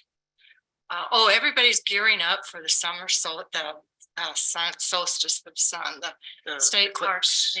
Right. In 2024. Yeah. They're already starting to get ready for it, because they're thinking we're going to have a huge amount of people showing up at Hovenweep, Arches, and all the state parks. So, and Bears Ears planning's going. Anyway, I'll stop. There's so much that happened at that meeting. What I think I'll do from now on is do a summation and just send it to you, rather than try to report on it at this meeting. Great. Okay. All right. Shall we talk about our trip to DC? Yeah, absolutely. And then that'll lead into mine. Yes. Yeah. So do you want to put up our presentation? So as an introduction, Mary and I, as well as Mayor Langanese and Councilwoman Durossery, Ronnie and Joette traveled to Washington DC. These women had been there a number of times before. It was my kind of rookie time going back to DC as a county commissioner and engaging in this manner. But the gist of the meeting was to continue to lobby for resources for the Moab UMTRA project site. And to also work on getting the land transferred to Grand County and the city of Moab to be used as a facility that will enhance the lives of the citizens that live here. So we were able to meet with senators from or the offices of senators from Utah, as well as Arizona, Nevada, and California, which are all downstream states. So they're affected, as well as representatives from each one of those states. And it was a pretty cool experience. And Mary will run through the presentation that we kind of ran through with them. In 2016, when I started going back to lobby for the Moab Utah UMTRA project, we were funded at $35 million. And the project wasn't going to be completed until 2036. So this is pretty exciting. We've close to doubled the amount of money we're receiving, and with the pile, if we continue moving 1 million tons a year, we should be done with the movement of the tailings by end of 2026. And then there will be more to do, but we're foreseeing, we can see in my lifetime, perhaps having this turned into something really nice. You want to go to the next one? You don't need to see this, but we just push that this is really important because we're in the center of this amazing area where this is where when people come into town, this is the first thing we see. We wanted, it was an easy ask because we were asking to continue. We want to continue to move at least 1 million tons a year. And we want to do it because to reduce the long-term risks such as floods, flash floods, rock slides, high winds, and such things that happen, and to bring it to a future, closer to a planning of a future sites. And we were always told that just asking for what we had previously asked for was the way to go. We weren't increasing our ask, right? Next. I wanted to do this is probably one of the main reasons I wanted to show everybody. I think our UMTRA project has a lot to be very proud of. It's something that's going on in Grand County we should be proud of. If you see that map, that's all the sites similar to Moab's site in the nation. We were the only site that stayed open during COVID, and they did it without having an outbreak of COVID. So I think that is really, really good. And they comply with our regulations. They don't need to, but they choose to work with us. And they provide a liaison to respond to community concerns and questions. And they've welcomed the creation of the steering committee. And they told us when we met with the Department of Energy, which was, we met with how many people there? It was like 7, I believe. Yeah. We met with 7 people from the Department of Energy, and they said Grand County was one of the only places that they didn't have to push the community to embrace planning for the future. And they thought that was huge, just the buy-in from our community, and the proactiveness here was a huge part of our success, as well as looking forward towards potentially using that land locally. And we pointed out that, look, you look at that and what a gorgeous site. I mean, just that photo by Tom Teal is just amazing. And that to envision it not being a toxic waste place, but becoming a place where people can ride their bikes, enjoy themselves, go to an outdoor concert would be, they can see how great that would be. And this is just showing some of the things that can happen.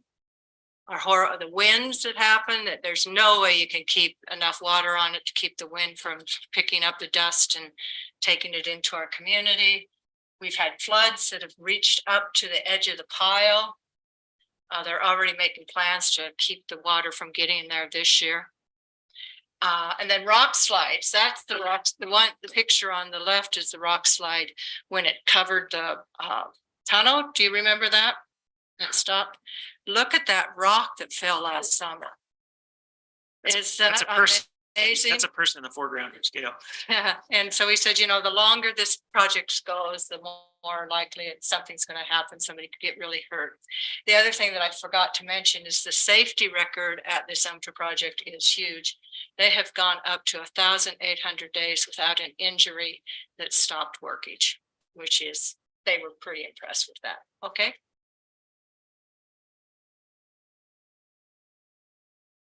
Is it going?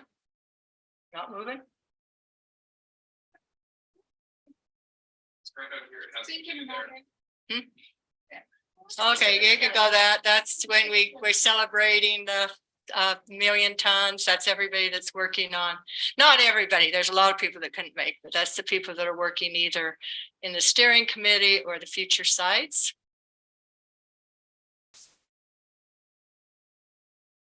That was the 2018, we're updating it. They were the DOE was more excited about this than anyone. They were the ones that really pushed it. Everybody else, it was nice when we were talking to them about allowing it to be put in the hands of Grand County and City of Moab, and they saw that we had a plan. They said we weren't just asking for it, so that was good.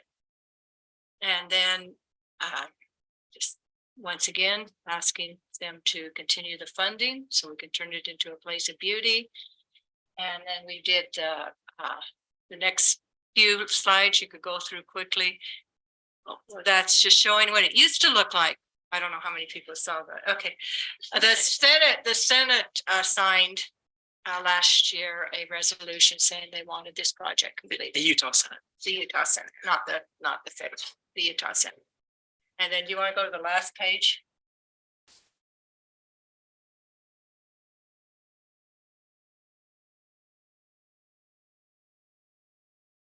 Oops. I'll enter the last page while she's looking for it. This was something that every single office of every congressperson we went to was impressed with. But the names on here are Congress people, and there are some folks from the extreme right as well as the extreme left on that list. And everyone was like, that is probably the only piece of paper I've ever seen that's been signed off on by, for example, Roe Khanna as well as Andy Biggs. They would say, did they know what they were signing? So the point is that it was a very nonpartisan issue, and that was impressive to everybody, as well as the fact that we had both of our Utah senators as well as our 4 congressmen on that. Everyone was very happy with that. And Grace and John are now working on a letter updating this that should be sent to the appropriations. And I will also say it was really cool when we were there. The president's budget came out on the Thursday that we were meeting with people, and everyone indicated that was a pretty big deal if we got in on the president's budget at the funding that we were asking for, and we did. So that's a very good sign going forward. And when we started lobbying, again, they lobbied to get this project started years ago, and then for some reason people stopped lobbying. You know, we had about 4 years, 5 years where people just didn't go back. And so the one thing went, and now it's back on their radar. And it's the first 2 years ago was the first time it was on the president's budget. It's never been on the president's budget before. So that was our summation, exhausting trip. It was awesome. Thank you. Yeah, thank you, Mary. And any questions for us on that? It's kind of cool to share that with everybody, and yeah, it was a really interesting learning experience for me too. Yeah, it's not a holiday. Definitely, It's a lot of running around. a lot of running, a lot of walking on marble floors all day in thin-soled shoes. Well, thanks. I got my library card from the Department of Congress. Library of Congress, yeah. Yeah, the Library of Congress. It's pretty exciting. Yeah, Mike, yes, for doing that. Oh yeah. Thanks everyone who helped make it happen. All right, I'll go into mine. I did attend a ton of meetings in that month, so I'll try to make it quick with each one. I attended a responsible recreation meeting, and one of the main things we talked about was adding a motorized component to our recreational, our responsible rec program, our trail ambassador program, and a motorized ambassador has been hired. They're still looking for another one, and we will have an item about that on our agenda today. We also had a Wander app presentation. So the Wander app that we've approved funding for the Wander app, and they went through, the CEO of Wander went through and showed that. And it's a pretty impressive app. I think it'll catch on, and I think it'll be a great addition to what we can offer visitors here. I also attended the broadband workshop that Kevin referenced earlier. On the first, I attended and actually gave the opening remarks on our business summit, and I think that was a huge success. It was very well attended. There were some really great, interesting forums there, and I definitely want to give kudos to our economic development department for putting that on and pulling off a great event. As Mary said, we were in Washington, D.C. I went a couple of days early because I'm from there, and it was a great opportunity to get back and tack that on. But while I was there, I attended a Thompson Springs Special Service District, a water district meeting remotely. And the main gist of that was a super long meeting, and it started at 6:30, and I was 2 hours ahead of time, so I ended up being up until about 11:30 that night. So I was a little bit foggy. Dedication, but yeah, that's a long meeting. That's always a tough one. But the main thing that came out of that meeting is we had a presentation we had a discussion where Russell Seeley was there he's the engineer from the Department of Environmental Quality, Division of Drinking Water, and we discussed all of the numbers. It was kind of the same thing that, if you guys recall, JR presented here in front of the commission a couple of meetings ago. And we looked at all those numbers, and Russell basically looking at everything that was going on, to remain solvent and to keep things kind of moving at the TSSD. It was, I think at this meeting, JR said that they were interested, and they definitely wanted to sell some more ERUs. So we talked about those numbers and whether that was feasible. And Russell very much gave a thumbs up, or thought, even being conservative with the water, that selling another 10 to 20 ERUs was acceptable. I think most folks at the TSSD really wanted 30, but anyway, the number he put out there was 10 to 20. And then later at that meeting, the TSSD did vote to approve 20 ERUs to be released, which have all, by the way, been sold. Yeah, so those were all in the pipeline, so there wouldn't be any more than that. But looking forward, and they haven't been sold yet, so the next meeting that comes up, we'll be looking at who those will go to. So it's a democratic process as far as who is going to get that water. So that'll be another big meeting. Yeah, you guys understand the enormity of that if you know anything about Thompson. The other thing that came out of that, among a few other things, but JR, who again does a ton of work as a volunteer, was re-voted for the chair of that board. On the 9th, there was also a Motorized Trail Committee meeting, which I didn't attend, but I did catch up with Cliff, who was the chair there, and he basically said that they just discussed trail maintenance projects, as well as they approved a letter recommending the trail ambassadors FIG grant request for UTV for the trail ambassador programs, which we'll see later.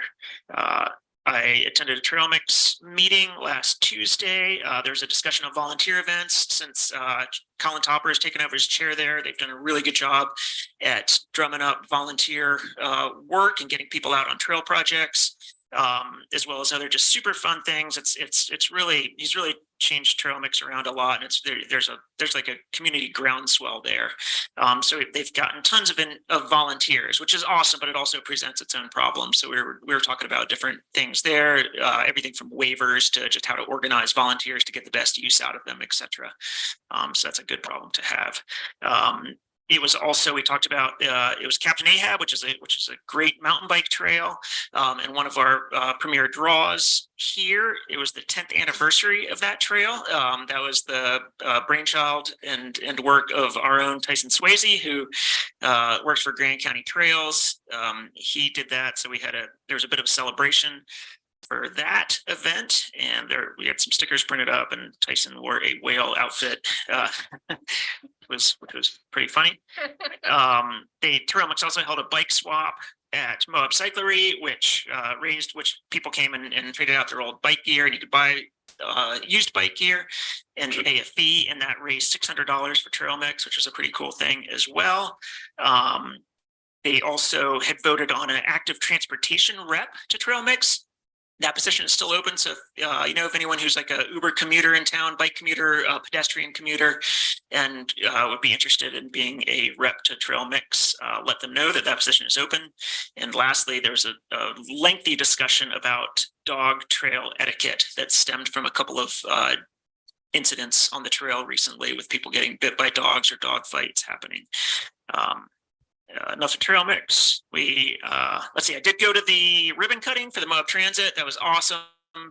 And since then, I've seen those vans everywhere. I think that's going to be a super cool program. It's going to be a great thing to have for Moab. So definitely pleased to be able to attend that. I also attended the Historic Preservation Committee meeting on Thursday, where 3 new members were recommended, as well as Mr. Kingsley here. So I think at our next meeting, we'll be voting to approve those 3 new members of the HPC. And that's it for me. So lots of long reports for a whole month, and we're almost looking at 6 o'clock. We start our meeting. Definitely. All right. Since we're finished with commissioner reports, we'll move on to elected officials. And Sheriff Wiggins has been waiting for a while online, so I would call on Jameson. I hear you have a report for us, Jameson. Yeah, can you guys hear me all right? We can. So sorry I haven't been at the last couple meetings. I was in Ohio for a jury trial. But I'm going to give you, it's kind of a long list, so bear with me. For the January numbers, we had 1,629 calls in the dispatch. 407 of those were 911 calls. Our deputies responded to 538 calls. We had 275 traffic stops. We had 21 arrests, 63 papers served, and 1 search and rescue call. About that time, I implemented a phone answering tree to help our dispatch.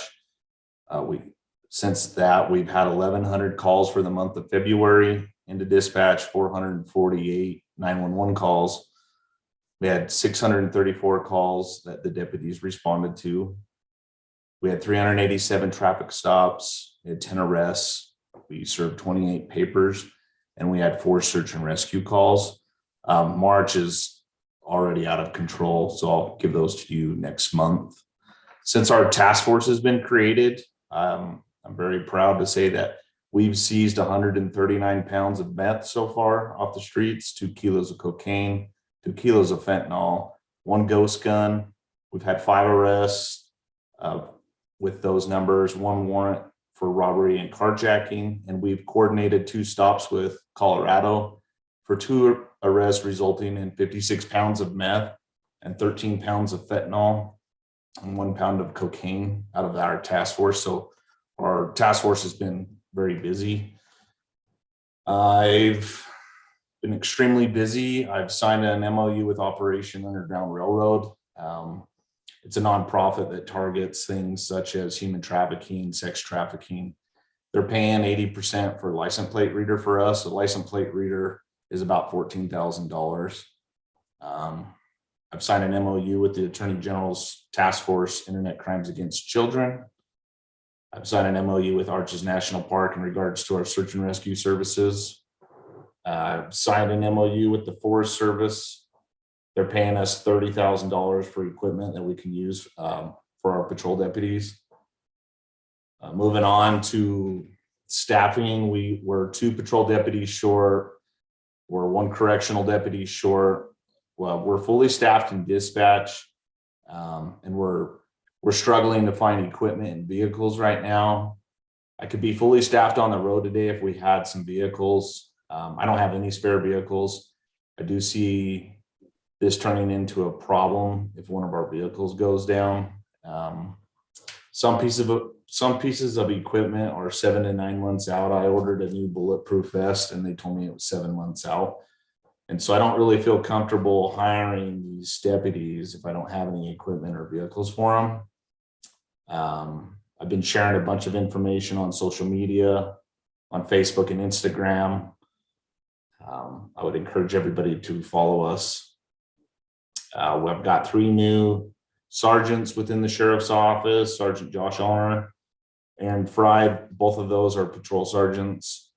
Sergeant Bradley Hines, he's our new search and rescue commander. And for the month of March, we're focusing on speed enforcement. We've signed up for extra shifts that are paid for by the state of Utah that targets speed enforcement. We're starting to implement community-based policing. I've been talking with UDOT. I'm trying to convince UDOT into changing the speed limits on 191 as you approach town from the south. I've asked about getting larger signs along the highways that include speed limit signs that are bigger and engine brakes being restricted. I've applied for several grants, should be hearing back any day on those. And finally, my long-term goal for this office while I'm the sheriff is I want to have a public safety building someday. We're researching grants and working with other agencies for input.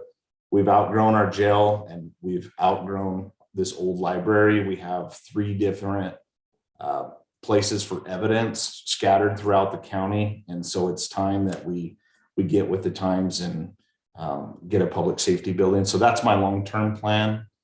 And if you guys have any other questions, that's all I got for today. Thank you, Jameson. Anyone have questions for Sheriff Wiggins? And we definitely appreciate these reports. It's great to have you on here every couple of meetings, and we love the transparency. So much appreciated. Anybody else have anything? The jails, we've outgrown the jail already.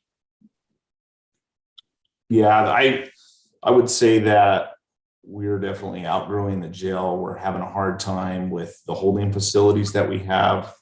COVID really hurt us with that because we would have to put inmates in these holding facilities before we could put them into our pods because of quarantine. And so like Commissioner Clapper talked on, our dispatch service we've outgrown the jail because our dispatch is in our correctional facility, and our dispatchers are being tasked with opening doors for the jailers and for the inmates while they're taking 911 calls and listening to deputies and officers on the radio. And so we really need to start thinking about doing something different. I think that the jail remodel was almost a Band-Aid. I think it's time that we address a public safety building. So on Friday, I drove from Moab to Green River and beyond, and I noticed quite a few law enforcement vehicles. Is that part of your March speed enforcement? Yeah, so those deputies are going to be spread out throughout the county. I attended a Castle Valley town hall meeting on Zoom. They requested for more deputies to do more speed enforcement in Castle Valley, so we've stepped up our presence in Castle Valley. Something I just remembered, we have deputies living in Green River, Thompson, Castle Valley, Spanish Valley, and Loma, Colorado now. And so you're going to see the deputies a lot more, which includes I-70 as well. All right. All right. Thank you, Sheriff. I'll move on to Clerk Wojtek. Thank you. Let's see.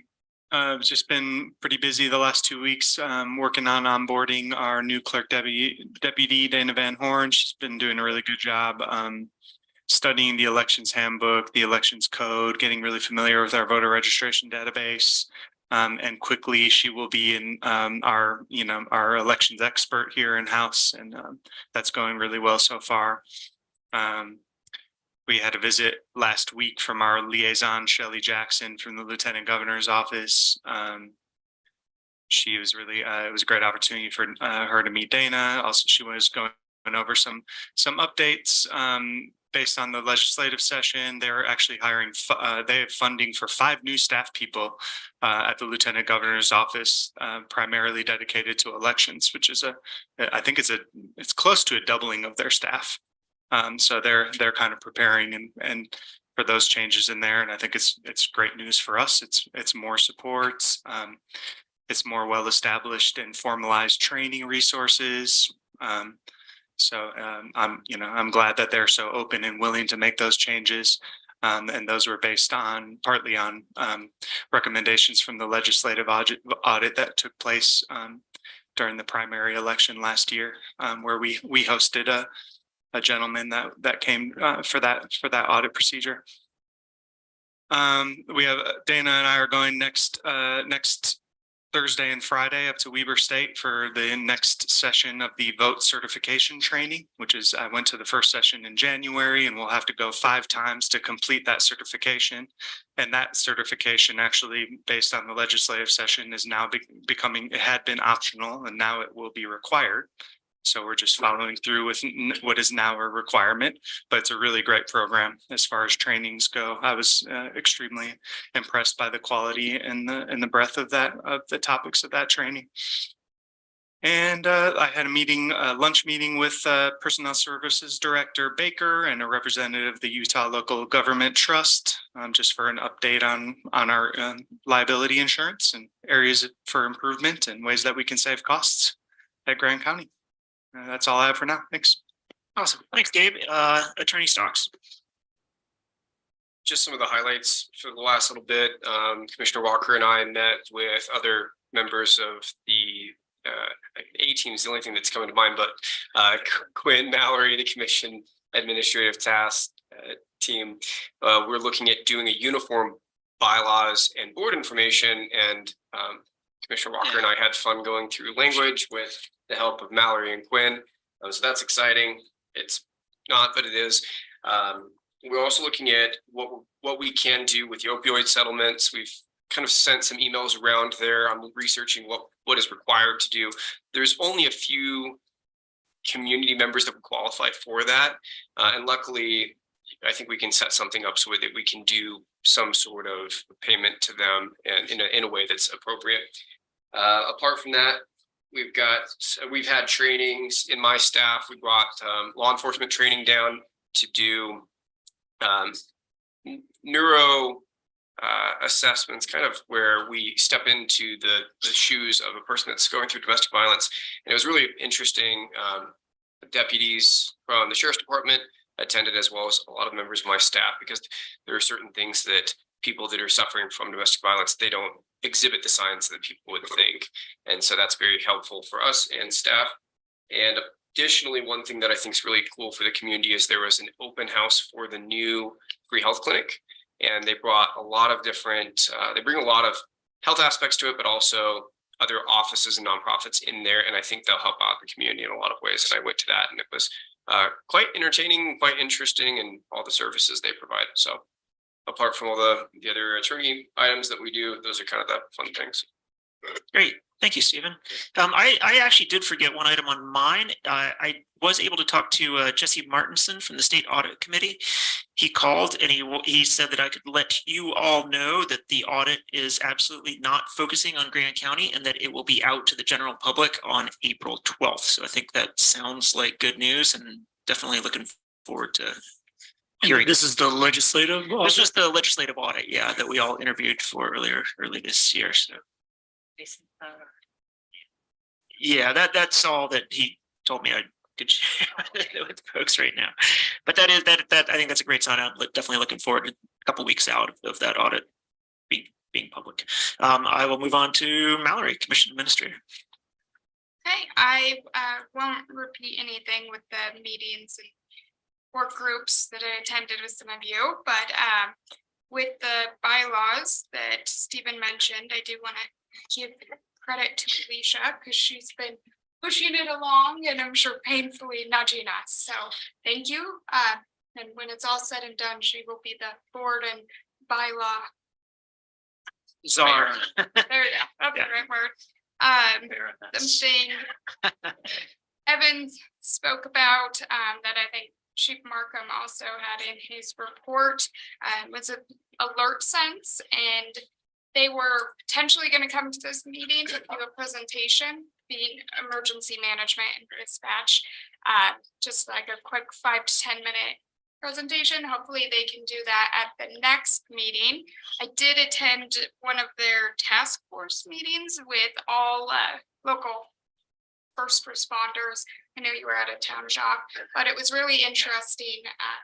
Not something that I need to attend all the time, but just to see all of the agencies working together. And it was really great to see Sheriff Wiggins driving that forward. So with that, I don't think I have anything to add. All right, awesome. Thanks, Mallory. I think that covers all of our reports for today. We will have a citizens to be heard here in about 5 minutes, but I think we'll move on with our action items. And our first action item is addition of stormwater project associated with Spanish Valley Drive pathway. And I'll turn it over to Chris Baird, our Strategic Development Director. All right, thank you, Jacques. Can everybody hear me all right? Yes. So we're at about 30% design on the Spanish Valley Drive pathway project, but the last year's storms have shown us that we have some conveyance problems, stormwater coming off Arroyo Crossing, breaching their infrastructure, and then crossing Spanish Valley, running down Spanish Valley Drive and impacting some properties north of Arroyo Crossing. So we've got a proposal today before you. I've also got David Riddle from Jones and DeMille, who's been working on the construction design for the pathway. We asked them to come up with some possible solutions for this issue. And it's looking like it could, cost up to about $860,000. That's including engineering fees and construction.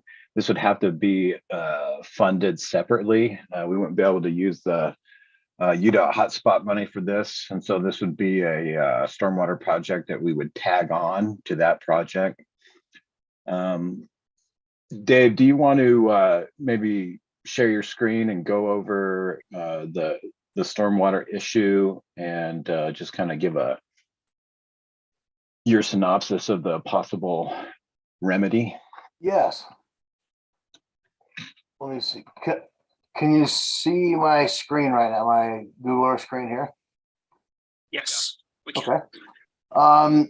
So the bike or the multi-use path project that we're working on, it runs up through here. Here's the Arroyo Crossing subdivision that he mentioned, and I kind of looked through a couple of arrows there so you could kind of see what that, when the floods come, where the water was going. Some of the water that was meant to run down Spanish Valley Drive and into a drain here, basically it bypassed that. Some of this water that off of the subdivision bypassed a lot of things. And then there was a pond here, a detention pond that filled up rather quickly, and then the water itself ends up running down Spanish Valley Drive. And I kind of threw some threw these blue arrows in there so you could see that the water will cross that crossing the road, and then it's getting, I believe this building has the water coming straight into it, then working its way around it. Water is running down these driveways. It's kind of eating them out a little. Anyway, basically this red area has been affected through that. I wanted to kind of, I guess, to give you a little bit better idea I'm gonna stop my share and share a different screen here. So you can have a better idea of what, we have some footage of a couple of the floods, but so this is that corner in question of that, where that Arroyo crossing is at. This is one of the floods. As you can see, that water basically runs down through, the pond is over to the left. And then this is Spanish Valley Drive. But as you can see, the water is coming up across the road and breaching that. And if you look further ahead too, you can see where the water crosses up in various locations. I'll get toward, it's quite a significant amount of water there, but this is one of the driveways that where the water is washed it out. There are a couple of driveways that have this similar situation. And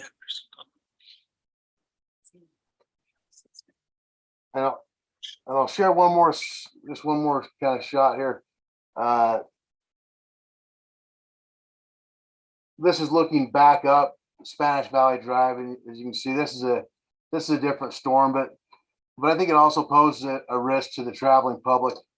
In these videos, as we've here's a couple of houses that it goes against, but in these videos, I see a lot of the cars just fly right through that. But you may get some hydroplaning and some accidents that could result from some of that water that's on there. This is that pond. Can you see my pond here? Or see the pond? We can. How about that? Yes. Okay. So this is that pond. This is actually after the storm. Once it fills up, it will, even a light storm, everything just comes out of, there's a spillway there, and there's also another spillway. This is after the storm. But you can kind of see that the water basically keeps running. So what we've as we were looking at this bike path, we also had some issues where we wanted to make sure that as we added a hardened surface on to this area, that the bike path will run through here where that stormwater is carried. The water basically is trying to get down to Pat Creek, and it's finding its way to Pat Creek, but through the houses currently. We needed to address in our design the drainage that we would have to handle by adding more of a hardened surface here. I'll share one more screen here. And so we looked at a cross section. I don't know if you can see that or not, but with our bike path, we looked at putting it. We thought our proposal is to put a ditch. This is probably not as steep as it is. This is steeper than we'd look in real life, but it'll be a concrete gutter. We'll widen the shoulder of the roadway. There will be a gutter to convey that water for the bike path. And this will also, we figured this would also help separate the traffic from the people on the path. It'll give just a good solid correction. What we are proposing with this design is to handle some of that stormwater from the flooding. Is we're looking at adding a trunk line that runs up down through Spanish Valley Drive, and then on top of that, we would also overlay the road and give a little more of a crown to that road, so that we'll do a better job of protecting those houses. I'll go back down to my overview here. So I lost it. Yes.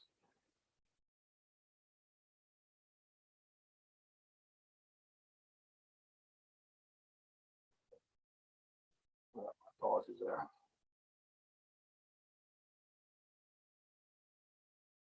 But at any rate, that our thoughts were with that conveyance there. So I must have. Give me a second here to pull this down. I'll be able to pull it up.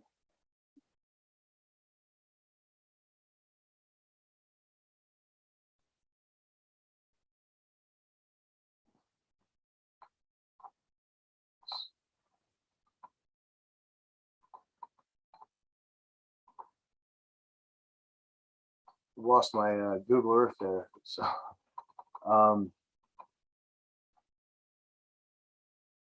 everybody made me kind of nervous there. So, at any rate, we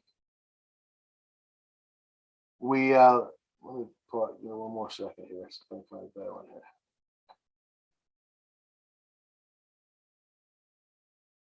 Technology is great when it works. Yeah, shoot, it always kind of goes that way, doesn't it? Some days you're the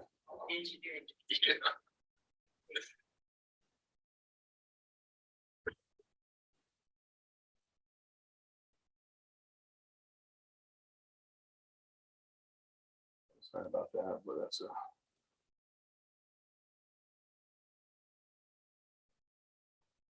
pull something else out of here.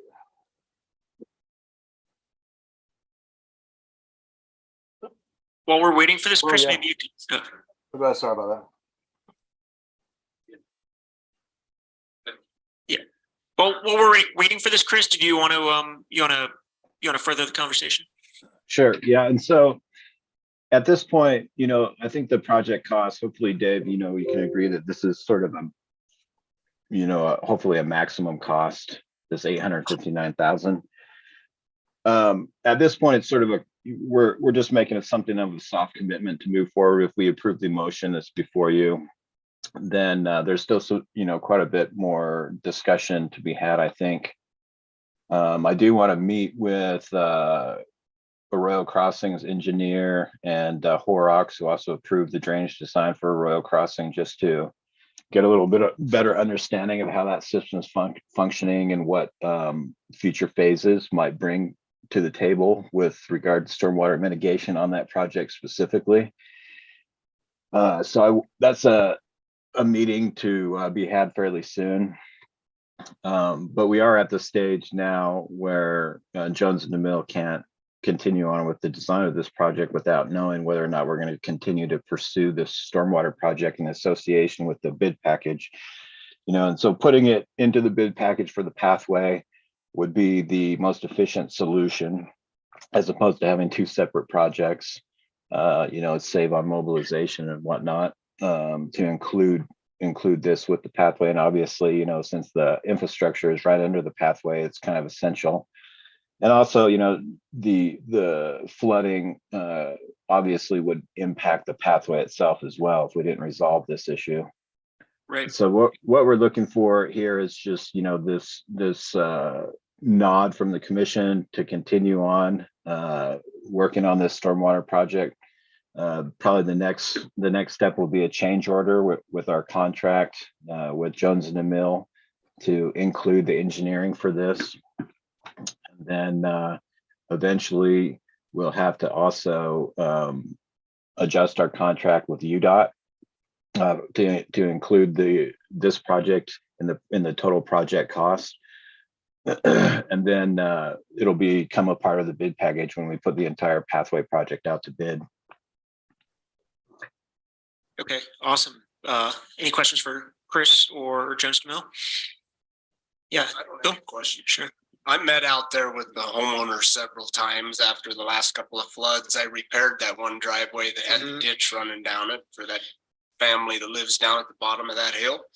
I'm not sure that just a gutter down the bike path side is sufficient, and that we'd ought to be considering possibly a berm on the other side of the road for those people. I know that the Arroyo crossing is definitely the cause of all of this. Maybe it's not the Arroyo crossing's fault. That's not what I'm trying to say. Sure. Because that water is coming out right there, it's going right down that road, and a gutter Even one of our street gutters isn't gonna handle the amount of volume that we just saw in those videos there. And so it just goes right underneath those people's homes and out the backside of it, and it washes the skirtings off of their mobile homes, if that's what it is. It's a real mess. So I think we really need to involve Arroyo Crossing as well as consider looking at both sides of the road right there. Yeah. And that's a great thought too, because we also kind of looked into a gutter through that, on this other side. What would be proposing, it also would be to we believe we can actually put another pipe right here and have a drain that will take some of that water off of this corner into this main pond that conveys down into Pat Creek. And then we would propose a storm water trunk line that would run underneath this V ditch, that concrete V ditch, with various grates, to direct the water underground as well. And then that trunk line we were proposing would be to have an outfall here where the Pat Creek comes up next to the road to get that into Pat Creek. So that would kind of give you the ditch, some underground. We'd have to do this, make sure the water would handle that water. And then on top of that, with an additional, a couple of inches of crown on that road, we're thinking it should do a pretty good job of protecting these people from. When we looked at a gutter here, the only or even a berm, what we worried a little bit about is it just concentrating that water down for the neighbors here below. We were actually working on another project when one of the floods came through, and we were able to go down and look at the mess down here from the flood, and it's a mess. You can kind of see this Google Earth imagery is is after one of the floods, but it just floods down and comes down through these properties and through their landscaping but I think that was kind of I guess for us on that gutter or that berm, we worry a little bit about it just concentrating the water more for the people down lower. Right. Thank you, Dave. Kevin? So I just wanted to, I guess, a question for Chris. So my understanding is this, in terms of how this is going to be paid for, it's not like the bike path money. It's going to be money from our capital funds that, might have eventually be spent on some kind of storm drainage project anyway. And so what we're really doing here is just saying that this is one of the storm drainage projects that we're going to be doing in the short term, because the timing makes sense because of the bike path, right? That's right. Yeah, it's an opportunity to resolve the issue. And I think like I say, I mean, if we don't address it now, then I think it would be a lot more expensive to try to fix it in the future. And like I say, it's not only impacting the houses, it'll actually impact the bike path itself. A 24-inch trunk line is fairly substantive infrastructure. It's not just a gutter. It's it's fairly substantial.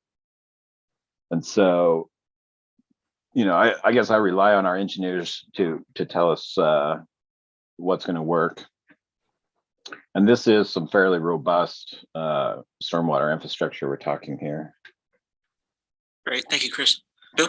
Or the only other thing I have is I wonder if there shouldn't be some participation from Arroyo there, especially if we're going to bring another pipe over into their drainage swell there. I mean, shouldn't there be some participation financially for their portion of that work?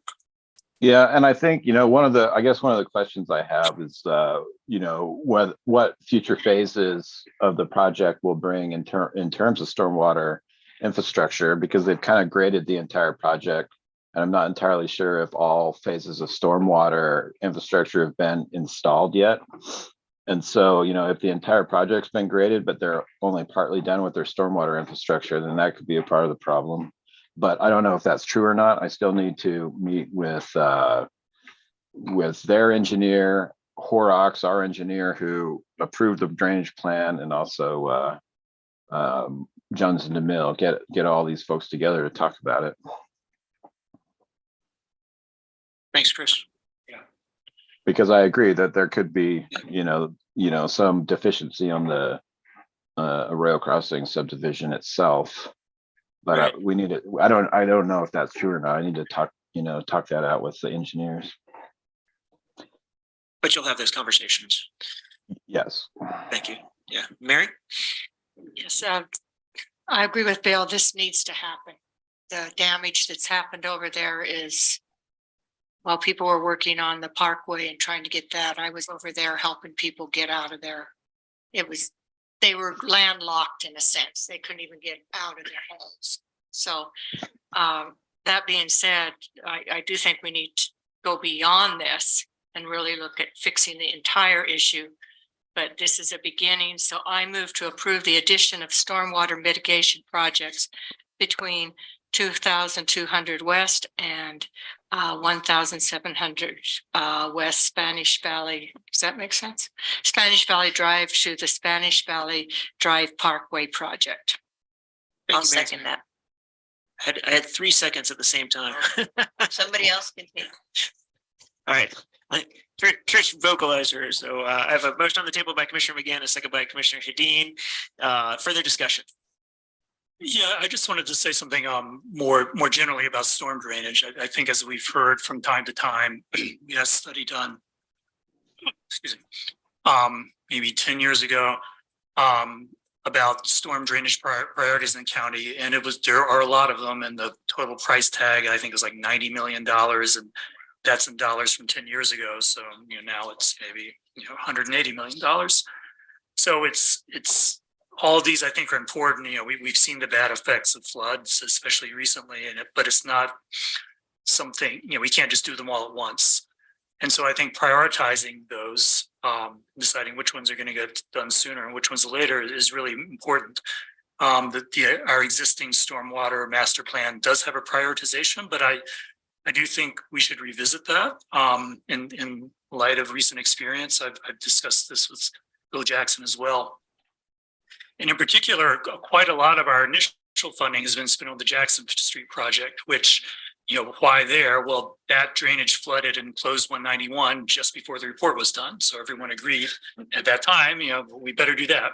Well, that drainage is not flooded in 15 years, so we've got millions and millions of dollars, backing up a drainage, which, probably sometime in the next 50 years it'll flood, but it's, it doesn't happen frequently. And then on the other hand, we have things like Spanish Valley Drive, and the situation on Murphy Lane is very similar. We've got things that just flood in normal, not exceptional thunderstorms, just normal thunderstorms. And it's happening every single time. And so I'm hoping that we can review the prioritization of our floodwater projects to prioritize some of these things close to people's houses that flood frequently, where we'll see the good effects of this immediately in years after, rather than having to wait 50 years to be happy that we did the project. So it's kind of, it's a larger discussion we had later, but I think moving this particular project up to the head of the queue, I think is consistent with that vision of prioritizing the projects that are flooding frequently. Yeah. And it makes sense to combine projects while something's going on and hopefully save money that way too. Yeah, great points. Any other discussion? Just a little update. So I've asked Bill Jackson to begin to give his recommendation on a new prioritization of the stormwater projects in our master plan. So that's he's working on that right now. So I think that sometime in the near future, we'll probably be doing a reprioritization of our stormwater master plan. Great. Thanks, Chris. All right. I'll call for a vote. I have a motion on the table by Commissioner McGann and a second by Commissioner Hedin. All those in favor of addition of stormwater project associated with Spanish Valley Drive pathway, raise your hand. And that passes unanimously. Thanks. I didn't think that was going to take so long, but it's 20 after 6, and we do have a citizens to be heard session at 6 o'clock. So I'd ask anyone who's in the chamber who would like to come forward and be heard, you can do so at this time. Doesn't look like we have anyone in the chamber. So if there is anyone on Zoom who is here to make a statement to be heard, please unmute your mic or raise your virtual hand. All right, it doesn't appear that we have any citizens to be heard at the 6 o'clock session. So we will move on to action item number 2, purchase order for VHF repeaters for the Grand County Sheriff's Office. And do we still have Sheriff Wiggins on? It looked like the presenter was going to be someone from the Sheriff's Office. We put that on there, but I told them I could also present if needed. All right, Mallory. All right, so this is for VHF receivers for their radios. And it's an interesting one because the state, their public safety contracts with Motorola. So then when that trickles down to us, our purchasing has to, of course, be with Motorola servicers. And there's a state contract that's available. And so if we have a state contract, we don't have to go through the same procurement process. We could just go with them. But there are times where they don't actually have the lowest bids. So this is one of those circumstances. Jenny from the Sheriff's Office or from dispatch reached out to them. This same individual gave them two bids, one through the state contract, one through the other side of their work, and it was $20,000 difference. Wow. So what they are asking for would be the lower one of $67,098, and this is within the SHSP grant, and within that grant they do have this set aside as an approved amount. All right, Kevin. I move to approve the purchase order for VHF repeaters in the amount of $67,098. Thank you. I'd like to second that. All right, I have a motion on the table by Commissioner Walker and a second by Commissioner McCurdy. Any further discussion on this? Are you familiar with how much did we spend that grant money on other things, or is it pretty much just for this? I do not believe so. I think it's under and guessing was pretty limited, but in the agenda summary, they had some reasons why it was pretty important. Yeah. No, I was just curious. And the grant would cover the full cost? Yes, and it's in the budget itself. All right, great. Any other questions? Seeing none, I'll call for a vote. All those in favor of the motion, raise your hand. And that passes unanimously. We'll move on to item number 3, County Engineer Job Description and Recruitment. Renee Baker, Personnel Services. Good evening. We included the county engineer position in our position pay plan and in the budget for 2023.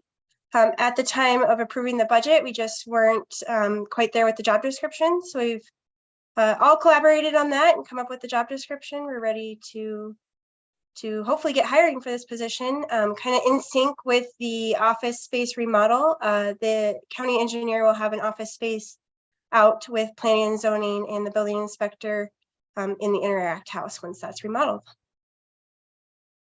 Great, thanks, Renee.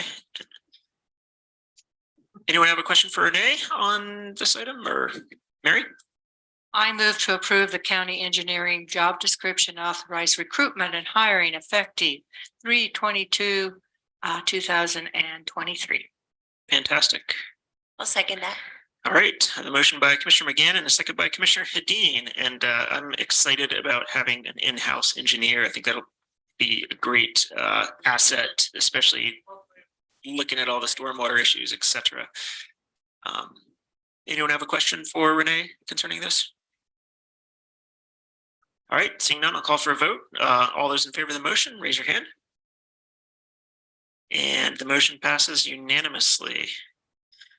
All right, next up is agenda item 4, annual contract with Bandwango. And we have August Granith, Economic Development Director, as well as Ben Alter from the Economic Development Department. And I saw them on earlier. Are Ben or August on? Oh. Okay. See what happens when you come join our meetings, Melissa? Just short story, let me pull some data. I was not ready for this presentation. I was waiting for my boss, but that's okay. Yeah, so Robin and I have been working on this project since January. Yeah. Thank you.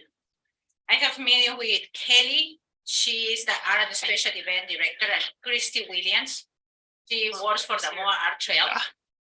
And they're excited to support this platform. So our goal with the Bandwango passing to direct visitors into MOA downtown. Oh, hello. That's gonna last out very quickly. The pass encourage visitors to go and see all the arts, sculptures, and murals in town. So they can win a prize such as a dinner, a discount on retails, storage of galleries, and participate in a drawing.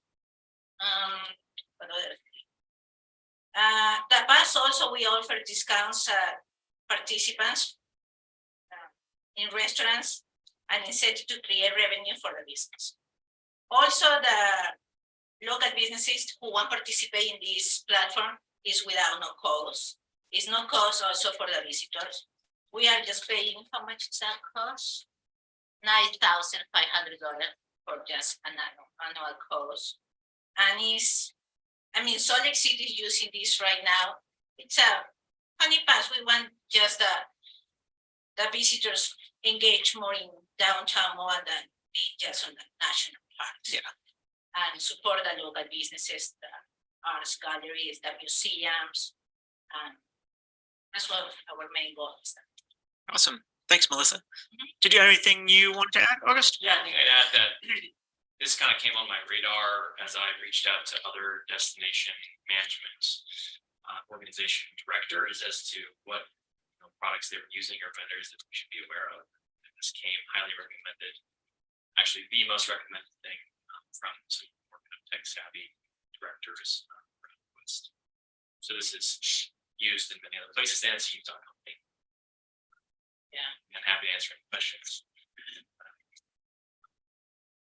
So I think I've seen this on an agenda before, maybe in budgeting. And so are we using this now and this is a renewal for a second year, or is this is the initial year? This was on my pre-authorized list of expenditures that got tabled.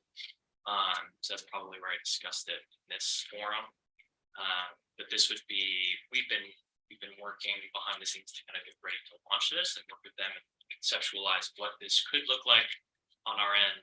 This is also put into the budget. That's where else it's considered. But so this would be the startup cost for the first year, as well as maintenance for the first year. My understanding is that the price decreases. Yeah, it will take at least, they say that it will take around 1 or 2 months to develop this platform. Because they need to work together with the arts, maps, or everything, and it's going to track the GPS. So also the data they provide is GPS. We would know how the people are moving around town. So that will help us and see how the visitors are doing. Awesome. And this would just be focused on town things. So the first thought was, we contribute to the Art Trails program, the sculptures that are throughout town, and trying to figure out ways to create more opportunities for engagement with kind of arts and culture experiences. Obviously, we have great events, music and art events. But if someone's just popping through and like, hey, I'm an arts and culture person, what does MOAB have to offer on just a Wednesday afternoon?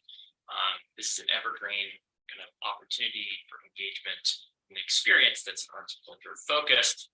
Check out all the arts, the public art, the murals, sculptures in town, and then drive business to local businesses that are near those amenities. That would be phase one, but you can do anything with this. You could do it, like ride all the mountain bike trails in MOAB, pass. You could do anything really with this. So this is kind of phase one. And they will connect directly with the businesses. So we don't need to have like any legal contract with the businesses. And they will figure out how many giveaway the businesses want to do. So that's part of their contract. No. Yeah, so we don't do like sales and outreach. On the incentive side. It's kind of a shell and then we color it in, basically. Yeah, awesome. Okay. Has, sorry, for the pronunciation, Bandwango. Play on bandwagon. Okay. Bandwagon. Have they provided any like estimate numbers, hard numbers of how this benefits, I mean, the business area, or like have we seen the game, the before and afters? Oh, you mean like in another context? Yeah, in the other places that they are used, have we seen benefits coming from this? My understanding, yes, I haven't been in a demos, but Melissa. Yeah, so Salt Lake City have like a little pass about the breweries. So they are using that. It's the same system. And they provide like a discount. So if you go to this brewery, they have $5 and you have for $5, you have a huge beer and things like that. So that's, okay. So to answer your question, I don't know. I don't have any like hard and strong. Yes. So this has happened in this community, but we can certainly reach out and find those. yeah, and I talk with GCEDAB. When I go to this trade show, they promote downtown Salt Lake with this pass, and people love it. Okay. So a year from now, when we have to decide whether to renew this, will you have hard numbers then? In other words, can we monitor this and get some relatively quantitative idea about how much it's doing for us? Have data on everyone who's used it, where they've gone. Yes, because when you use the platform, you need to fill out a form. So it's gonna be the name of the person, the email, the phone number, and the location of the person. Because if you're download that app in Salt Lake, but you want to use it more, you can. So you must be in the location. So we're gonna track that person.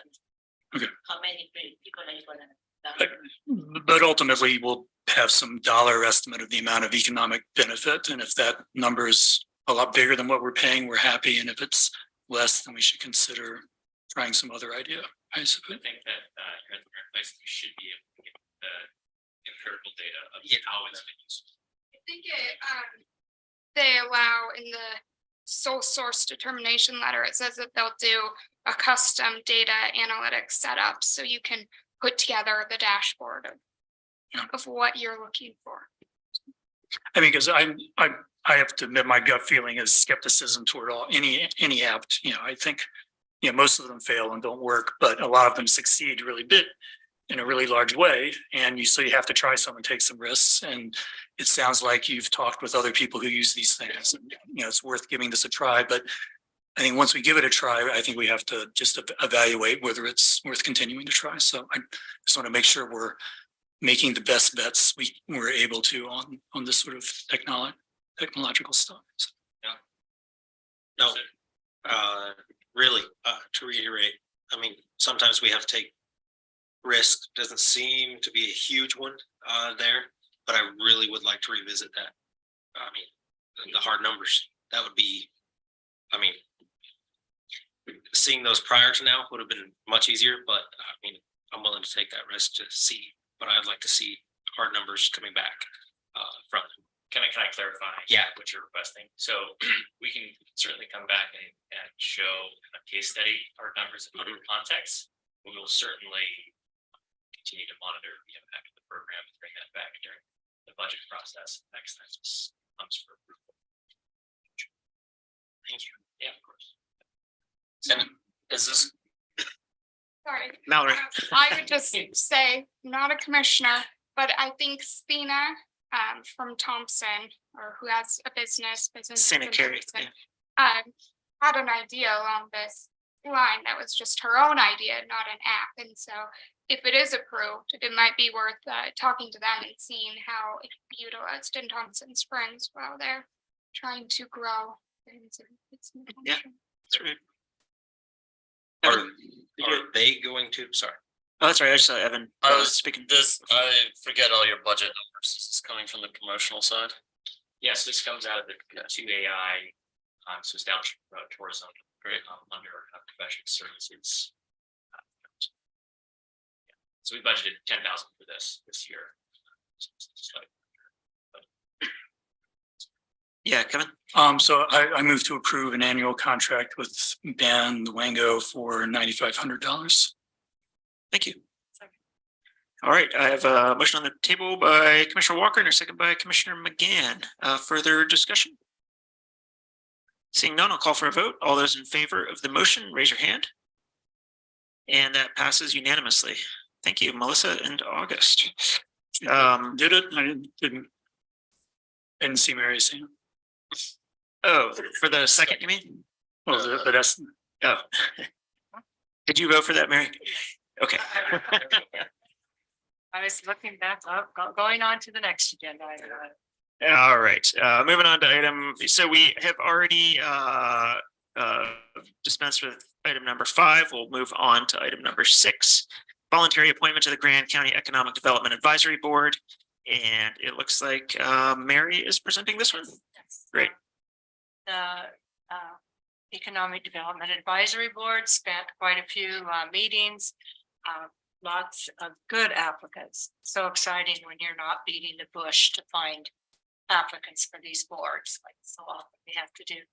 And the board, which I'm not a voting member of, I'm just a liaison, voted to send to us Melissa Jeffries to serve on the Grand County Economic Advisory Board. So I will make a motion to approve the appointment of Melissa Jeffries to serve on the Grand County Economic Development Advisory Board with the term expiring 12/31/2023.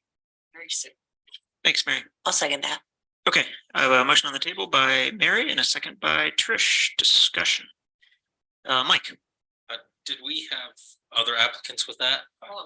There's a lot. Yeah, in the packet, they have an application from, it looks like 1, 2, 3, 4, 5, 6, 7, 8 applicants on there. One of them's in the audience. Yeah, Melissa's lots of experience. It was a healthy discussion. So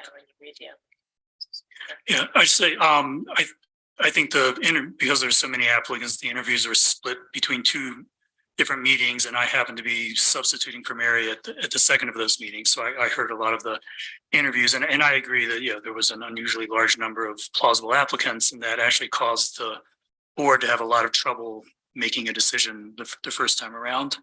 But I heard Melissa's interview and talked to some other people on the board, and then I think she's definitely one of the top contenders. So I feel comfortable with this recommendation coming from the board.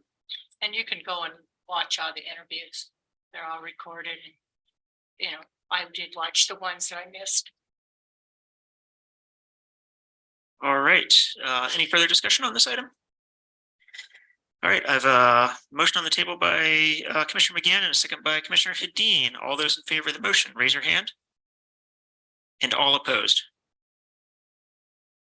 All abstaining.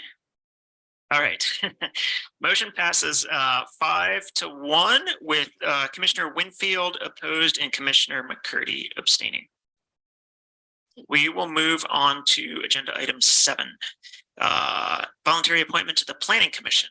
Elisa Martin, Planning and Zoning, and it looks like Elisa is still here. Yep, I'm just going to be on Zoom for now. Perfect, thanks, Elisa. We had 1 vacant seat in the Planning Commission just recently, and so we put the word out far and wide and advertised for that. We did get 5 applicants, so also a lot of interest for the Planning Commission, and we're everybody was impressed with all of the candidates. I have to say they were all super qualified. And so the Planning Commission at that meeting in February interviewed those 5 applicants, and they voted unanimously to recommend the appointment of Jerry Clays to fill the term vacancy. And that term would expire on December 31st, 2023. And all those applications are also in the packet, all 5 of those. Great. Thank you, Elisa. Any questions for Elisa on these applicants for the process? Mary? I'll make a motion to appoint Jerry Claus to the Grand County Commission appointment for the Planning Commission with a term ending December 31st, 2023. Thank you. Okay, and is that is the pronunciation of Jerry? Is it Clays, Elisa? Do you know? It is Clays. Okay, great. Thank you. All right.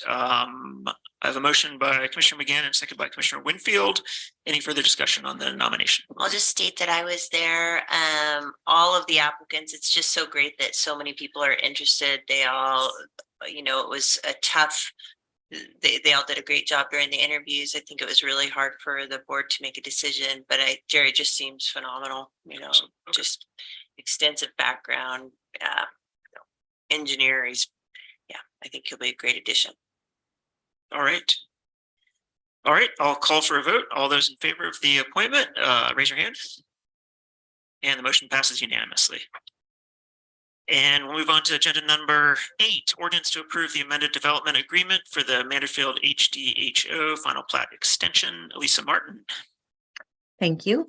Yeah, this was on your agenda at the last county commission meeting a month ago as a public hearing.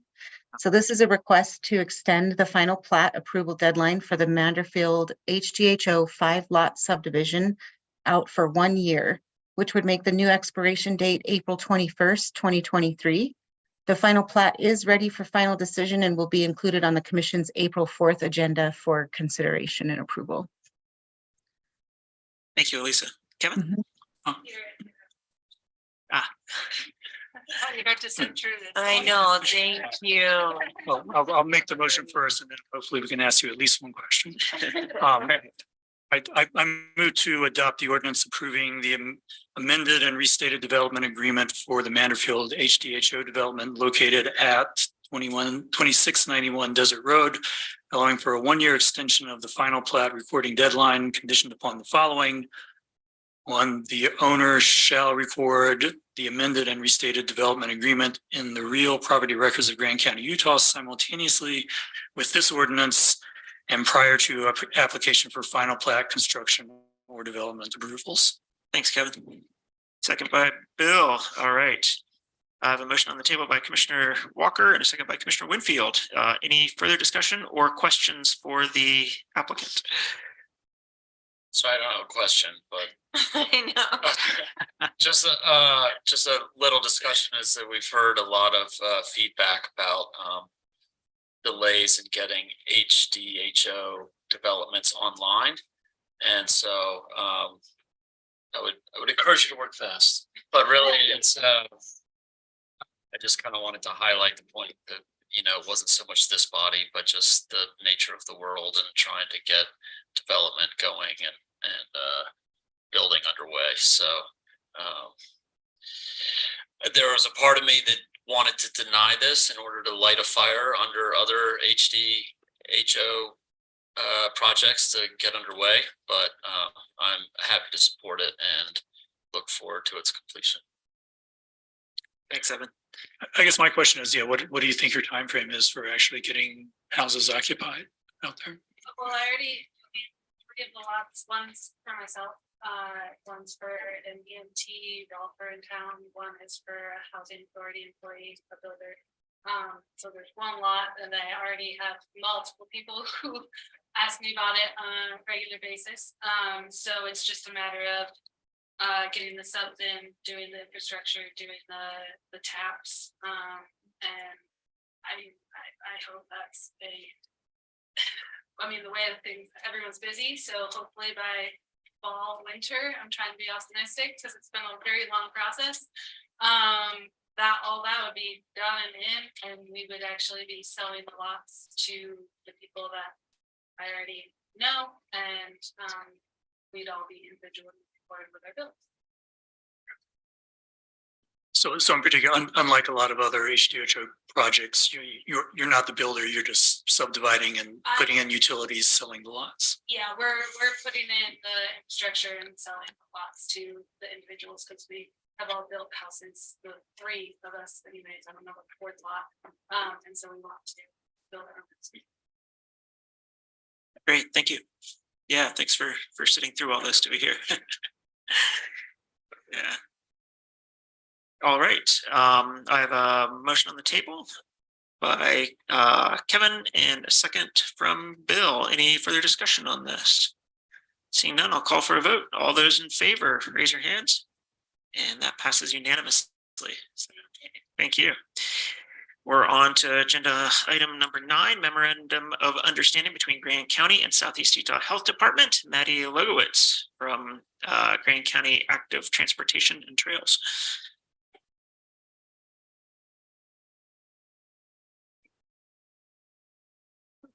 Hello. Hi, Maddie. Hi. So this document is formalizing an agreement we made with the Southeastern Utah Health Department last year. That was a verbal agreement, but basically they're contributing 50% of the cost of a full-time position that's in my department. This is the Healthy Trails Coordinator. And so this person is fulfilling a lot of the same duties as a regular trail ambassador out on the trails. And then they're also taking a special focus on human waste management issues. So that can include human waste with all kinds of recreationists, dispersed campers, and then if specific projects arise, one problem that the health department had in the past is they didn't have a point person to manage those projects. So that's something that she could do as well. And this is someone we've hired and onboarded. She started already, and this will allow us to invoice the health department. Great. Thanks, Maddie. Any questions for Maddie at this time? I would just say that I'm happy to see this position out there. It's definitely an issue, and it's nice to have somebody working on it and somewhat responsible. Mary? I move to approve the memorandum of understanding between Grand County and the Southeastern Utah Health Department that will allow for the transfer of funds to Grand County for the health trails coordinating position. Second. All right. I have a motion by Commissioner McGann and a second by Commissioner Walker. Any further discussion, questions? I'd actually also want to thank the Southeast Utah Health Department for putting the money up and recognizing the issue and being a part of the solution. I think that's awesome and very much appreciate it from them. Mary? I'm always excited when organizations come together and see a problem and they work coordinate together to come up with a solution where both parties contribute. I think this is great. Good collaboration. Yeah. All right, I'll call for a vote. All those in favor of the motion, raise your hand. And the motion passes unanimously. Might as well stay there, Maddie. Item number 10, 2023 OHVR grant application, Grand County Active Transportation and Trails. And back to Maddie. So some background on this. So this grant used to be called the Big Grant. We applied last year and we asked for a Jeep Wrangler that was modified to be trailworthy and some educational items like all our trail ambassadors have on the trails. And so that we did not get awarded the grant, but we did get all the written comments and we watched the committee meetings. So we've kind of responded to all of those, all the feedback that they gave us last year. We've also been working really closely with the grant administrator. And so she's kind of been guiding us a little bit on this process. But I do want to ask the commission because it's a multi-year grant. And so it's a 25% match from the county. So that's really great for us. A lot of grants are like 50%. But it means that for looking at to estimate our request, I need to know like what Grand County can commit to. So this year, I don't know if I have the number on hand, but basically the county approved about, I want to say 1,400 hours roughly for the part-time motorized trail ambassadors, which is, if everyone's getting paid the lowest amount, which they aren't, that comes out to about $30,000. So that's kind of what I've been using in my rough estimates. But I need to know if you foresee that this amount might go down in 2024, 2025, because that's how long this grant will go. So it'll end at the end of 2020. So see if we want to put the same amount of money towards the motorized ambassador trail program as we have budgeted for this year, basically for next year and 2025. Or more. That would be great to know too. Right.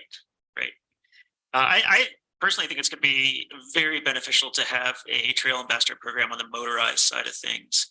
And I I look forward to seeing it implemented and seeing how it works out on the trail. So at this point, I would definitely be inclined to keep it going. I think the Trail Ambassador program on the non-motorized side of things that we implemented last year has been a great success, and I definitely anticipate that being the same on the motorized side, if not even more. I think that's a community that it would help to have the Trail Ambassadors. But that's just me. How do the rest of you guys feel? Kevin? Yeah, I agree with that. It seems like the existing Trail Ambassador program has gotten a lot of very positive reviews. I think it's been mostly toward non-motorized constituencies, but I think there's a lot of this very similar issues on the motorized thing. So I would expect that this will be a similar success, and that, we would at least be funding it through, roughly the same level each year. It's hard to commit to increases, especially given uncertainties about, TRT and things like that. So, right. Anyone else have an opinion, want to weigh in? And sorry, Mike, go ahead. Go ahead first. Okay. You were just looking for a head nod around labor hours or a contribution towards the vehicle. So I have follow-up questions. So when I put this together last week, we hadn't gotten our feedback yet from a few motorized folks who got to look it over. And so the feedback I got from like Cliff Coons and our grant administrator was, if we need 2 vehicles, to request those 2 vehicles at the same time. So since this was written, I would like to put in for 2 UTVs. The reason being that right now we actually already do have 1 motorized Trail Ambassador out in the field right now. But he has his own like personal vehicle, and that's what we're using. So if he moves on or decides he doesn't want to do that anymore because he's not, getting reimbursed adequately, then we don't have really any suitable vehicles. So the 2 UTVs we were looking into that are both, they meet the county's like noise ordinance stuff, would be a Can-Am Commander, which is kind of a sportier vehicle that would connect really well with the user group. And then a Can-Am Defender, which is a little bit more utility style, but it's enclosed and it has climate control, which will be really important if we want to have employees be able to work in the summer months. It's just safer to have them out there. And so we can afford both of those in our request with the current amount we have budgeted as a match if we predict that for the next few years. And then there's also another question for you all, which is, and this will require me delving a little bit more into the budget, but we could ask for more hours for the motorized Trail Ambassadors. Right now, they're pretty bare bones. It's like just during the high seasons and then no other time to go into the shoulder seasons or review the program. So we could request more hours to kind of flesh it out more throughout the year. And, or I guess that's one option, 2 part-time that are fleshed out, or we could request 1 full-time position with maybe I'd have to check the numbers, but on either bare bones or a little bit more than that part-time. So I need some guidance from you guys, and then I can check all the numbers to make sure it works. But I don't want to, come up with a bunch of different budget scenarios, so I have a little bit of feedback. I guess I'm confused. Are you gonna come up with budget scenarios and then we're gonna pass a similar motion again in a few weeks, or Well, are you asking to say? So, Okay, and unfortunately, the meeting, 2 weeks ago was canceled, so that would have been an ideal time, but. okay. So these are budget scenarios for the grant application, not the county budget? Correct. Yes, so working within the constraints of that roughly 30,000 a year.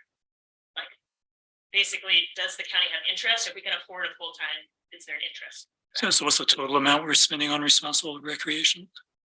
I don't know. More, 300,000, 200,000? Sorry.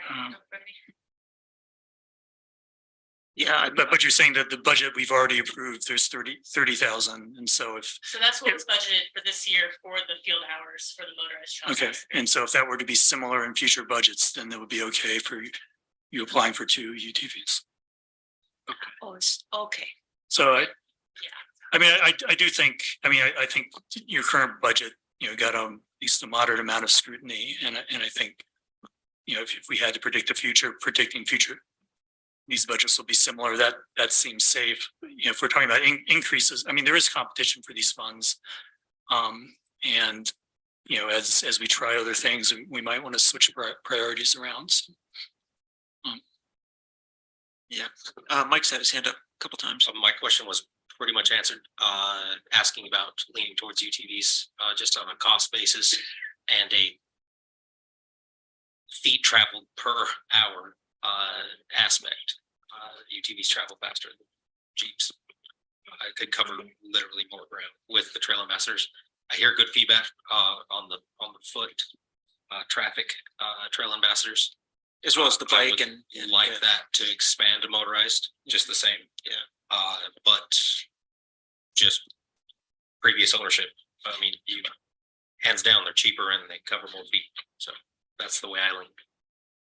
But thank you for saying that. Yeah, Stephen.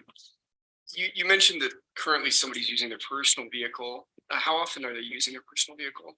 Have to ask Anna, she's the program. Okay. Yeah.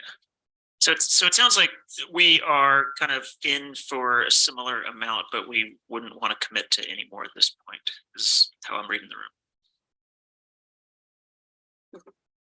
room. And sorry, I think you talked to Chris about this, right? Because I think. Well, I talked to him about how to, because I guess for describing it to you all, it's a little complicated, right? Because it is that multi-year grant. So it has no fiscal impact if I can, count on some consistency for the next few years. Yeah.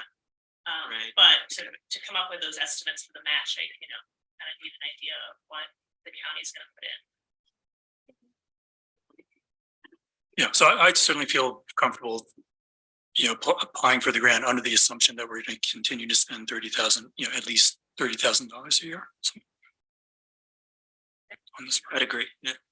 Great. So then the next step is I'll use that figure to finalize the budget. We still have a few quotes coming in too for the vehicles, and then I can communicate with you all where that gets us. That's great. Thank you, Maddie. Do you want to maybe give conditional approval so that I know it's not ideal, but then Maddie could go forward with this and it could come back to you. I could either be ratified or I don't. Conditional on what? Approval. Conditional on the funding being there year in. Because it sounds like maybe I'm confused. There's a piece that still isn't sorted out that will be part of the grant application. So I can work within the parameters of and I'll get that exact number from Renee of how much was budgeted for those field hours this year.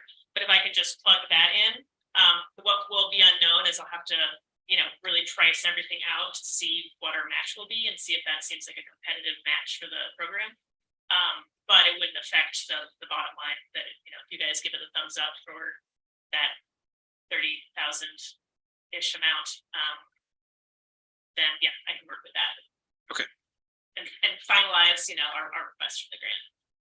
So it sounds like we probably don't need a condition on the motion. Since it's going to stay within those parameters. Kevin? Yeah, so I move to approve the Active Transportation and Trails Department's 2023 OHVR grant application to obtain funding to purchase a UTV and trailer, UTVs, and trailers, maybe one trailer, for the motorized trail ambassador program. Thank you. Second, Mary. Okay. All right. I have a motion on the table, Commissioner Walker, and a second by Commissioner McGann. Any other discussion or questions for Maddie on this item? Thank you for your hard work. Yeah, looking forward to seeing it implemented. All right, I'll call for a vote. All those in favor of the motion, raise your hand. And that passes unanimously.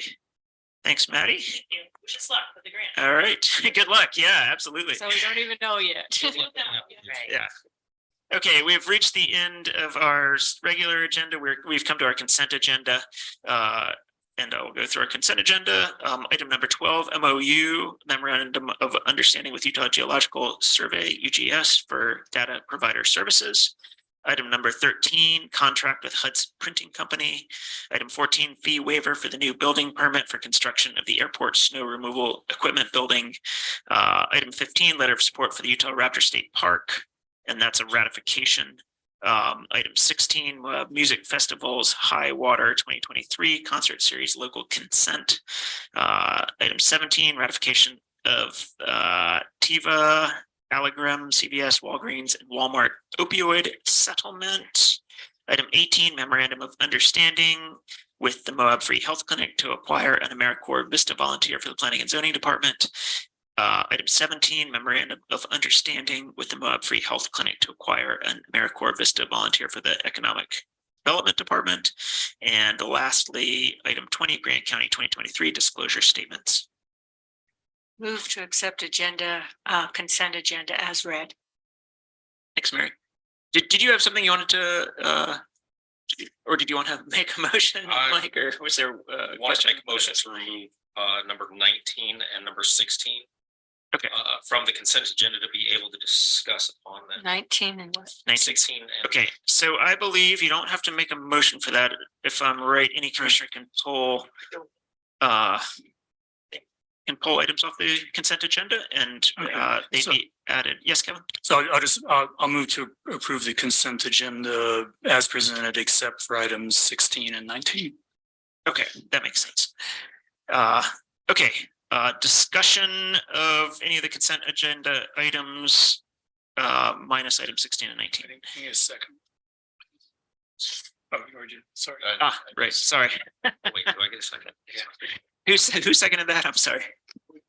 Okay, Evan. Motion from Commissioner Walker and a second from Commissioner Winfield. Further discussion. Call for a vote on items 12, 13, 14, 15, 17, 18, and 20. All those in favor? Motion passes unanimously. Okay, we will go to item 16. Moab Music Festivals High Water 2023 concert series local consent. And need to pull that up. Mike, did you want to get the conversation started? I was just reading over it real quick. I'm sorry about that. I'm curious about it also. I just don't quite understand what it is. Yeah, can I get a rundown? I can explain. Okay. The local consent process with, I guess, with all special event, temporary liquor license. So they're actually issued through the state. All that it is the county saying, yeah, go ahead and apply. So this form just has to be a part of their application. We can't actually approve or deny it at all. They just need this in order to apply, and the state does all the regulations. And we have seen it also go through the city. So they could go to either, I believe. Okay. Kind of odd, but yeah, it's not actually us making, or you all making that decision. It's just a piece of, we know this is happening. But in effect, we're endorsing the incision, right? Yeah, they need it. Okay. To be able to state, but it's Okay. not- So we could veto it if we wanted to like start cutting down on drinking in Grant County. We could stop approving these things. I We could. Just want to see what our options are. Okay. Or like an event, yeah. Anyone have any other questions on that, or is that Then this is similar to the problem that the rodeo was having. So the rodeo is actually different. Okay. And theirs is just an oversight that I think, I don't know if staff or the applicant were reading in what's outstanding, because the rodeo, they have their local consent approved back in January. And so then they submit it to the state, and the state takes like 30 to 60 days. And so in our ordinance, you only need to have that permit from the state submitted 3 days prior. But you have to have the local consent with enough time to get it into the state. So the rodeo is good to go.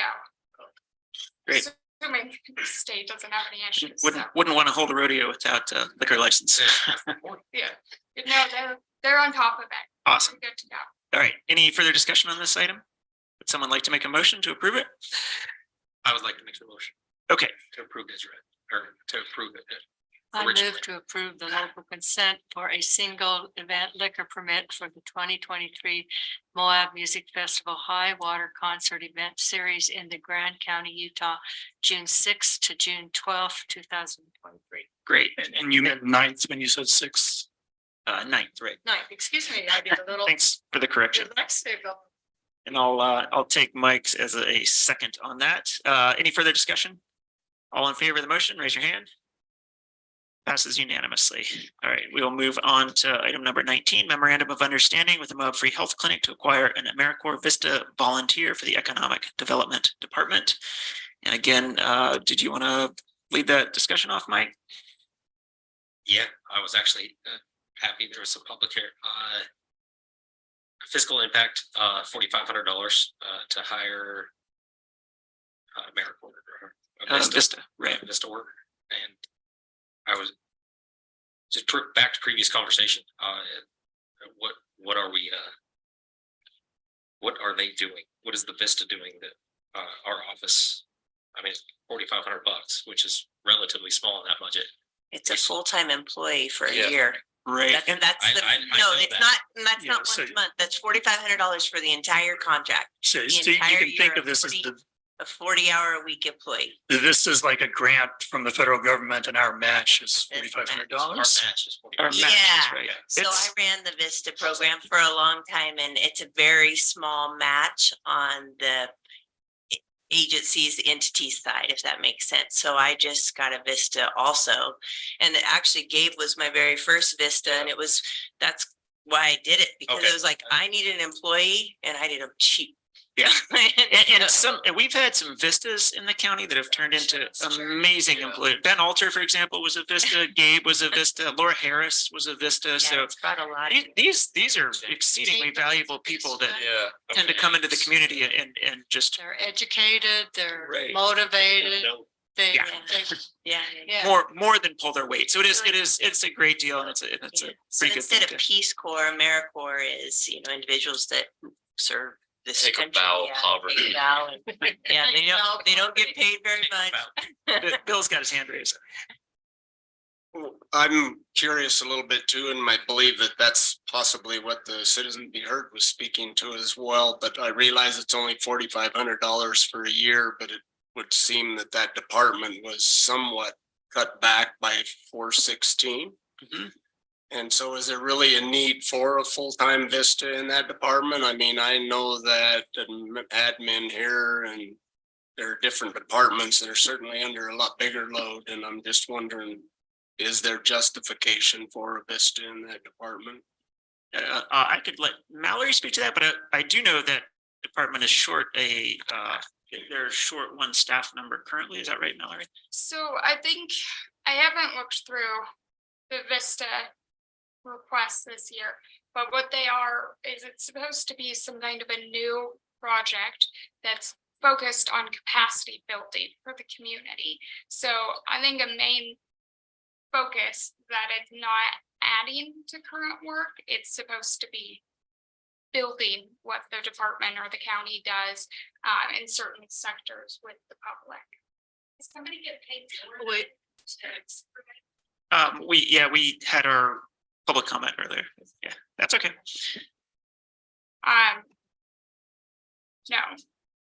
No, they would not. It's just, added projects. So if that wasn't taken on, then what they're doing really wouldn't be an added duty of the department. It's through the Free Health Clinic. They're the host site. So we could pull it up and share it with everybody, or just add it to our packet materials. I assume that there is a list. I know in the past I worked with John Gunther of putting together the proposal, and they have a very clear guideline for the parameters in order to consider these things. Yeah. So they break it down pretty well of what service it's giving to the community and the benefit.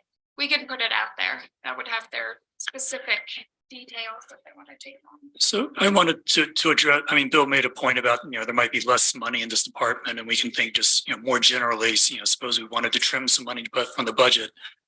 This is the kind of thing that would go last, I think, because it's so much bang for the buck in terms of most of the salary being paid for outside. So if we were in tough economic times and need to tighten our belts, this will be the bottom of the list for things we would need to cut. Sure. Stephen. One thing I'd note on it on packet page number 299, item F, one of the things that's curious, it says that the site agrees not to a number F, assign VISTA members to activities that would result in the hiring or displacement of employed workers, fill in for absent employees or supervisors, or impairing existing contracts for services. So they don't come in necessarily and they can't fill the gap. I'm just trying to clarify that they can't fill the gap. And that's just worth noting that it's kind of a separate piece. Sorry, I'm just scrolling through it. Mike? In speaking here, one point of concern. You cannot knock the low cost of labor. I mean, I could never speak against that. But are we bringing someone into the community at are we bringing someone in the community from outside the community that's able to sustain their lives in the community? I mean, just rough numbers, rent's high. And I mean, I think they have like a housing program. They do have a housing program. Well, I was telling Mike, I know that Community Rebuild was running the VISTA program. I don't know if it's been taken over by the Moab Free Health Clinic, but they were housing a bunch of VISTAs there. So it is really difficult to find individuals. I just filled mine with somebody who was already living here. So that worked out really well. It was different when Gabe came, rent was cheap. It is quite difficult. There is an additional incentive, and Gabe might even be able to speak to this, but there's an educational award at the end. So there is a very small stipend that individuals get, a living stipend. It's not much. But at the end, there's also an educational award. And I think at the time back then it was like $6,600. So if you did have student loans, it was an additional incentive to do it. Right. And then in the end, it's also people that want to volunteer or gain experience, so there's a number of reasons why people do it. If I would assume they wouldn't come if they couldn't find housing, and I know that they have been having trouble filling some of these positions for sure. Mary? Yes, Vista's, like you said, they can't fill in something that needs to be there. And I know in the past, they've been extremely helpful in our community when we were attempting to get a Royal Crossing over the final 100th hurdle to get things going. We needed to find someone to help with the administrative details, and all other employees in the county were stretched as far as they could. But we had a VISTA, and the planning department and John Gunther and such worked, and that person, until we were able to hire someone, well, we didn't hire him until Royal Crossing was able to hire someone. That VISTA was able to fill in the what was needed in order to keep that program going. So they're invaluable. For the amount of money we spend, there's hardly anything else that you get as much out of as you do a VISTA. Yeah, well said, Mary. Yes, Kevin? So I'll go ahead and make the motion. I move to approve an MOU with the Moab Free Health Clinic establishing a collaborative partnership in order to acquire an AmeriCorps VISTA service member to serve in Grand County's Economic Development Department. I'll second that. All right. Motion on the table by Commissioner Walker and a second by Commissioner Hedin. Any further discussion on this? Seeing none, I'll call for a vote. All those in favor of the motion, raise your hand. And the motion passes unanimously. And that brings us to the end of our agenda. So unless anyone objects, I will adjourn this meeting at 7:14. All right. Thanks, everybody. You're like, oh, it's an early one. Wait, we got here at 3. That's tired. Oh, yeah.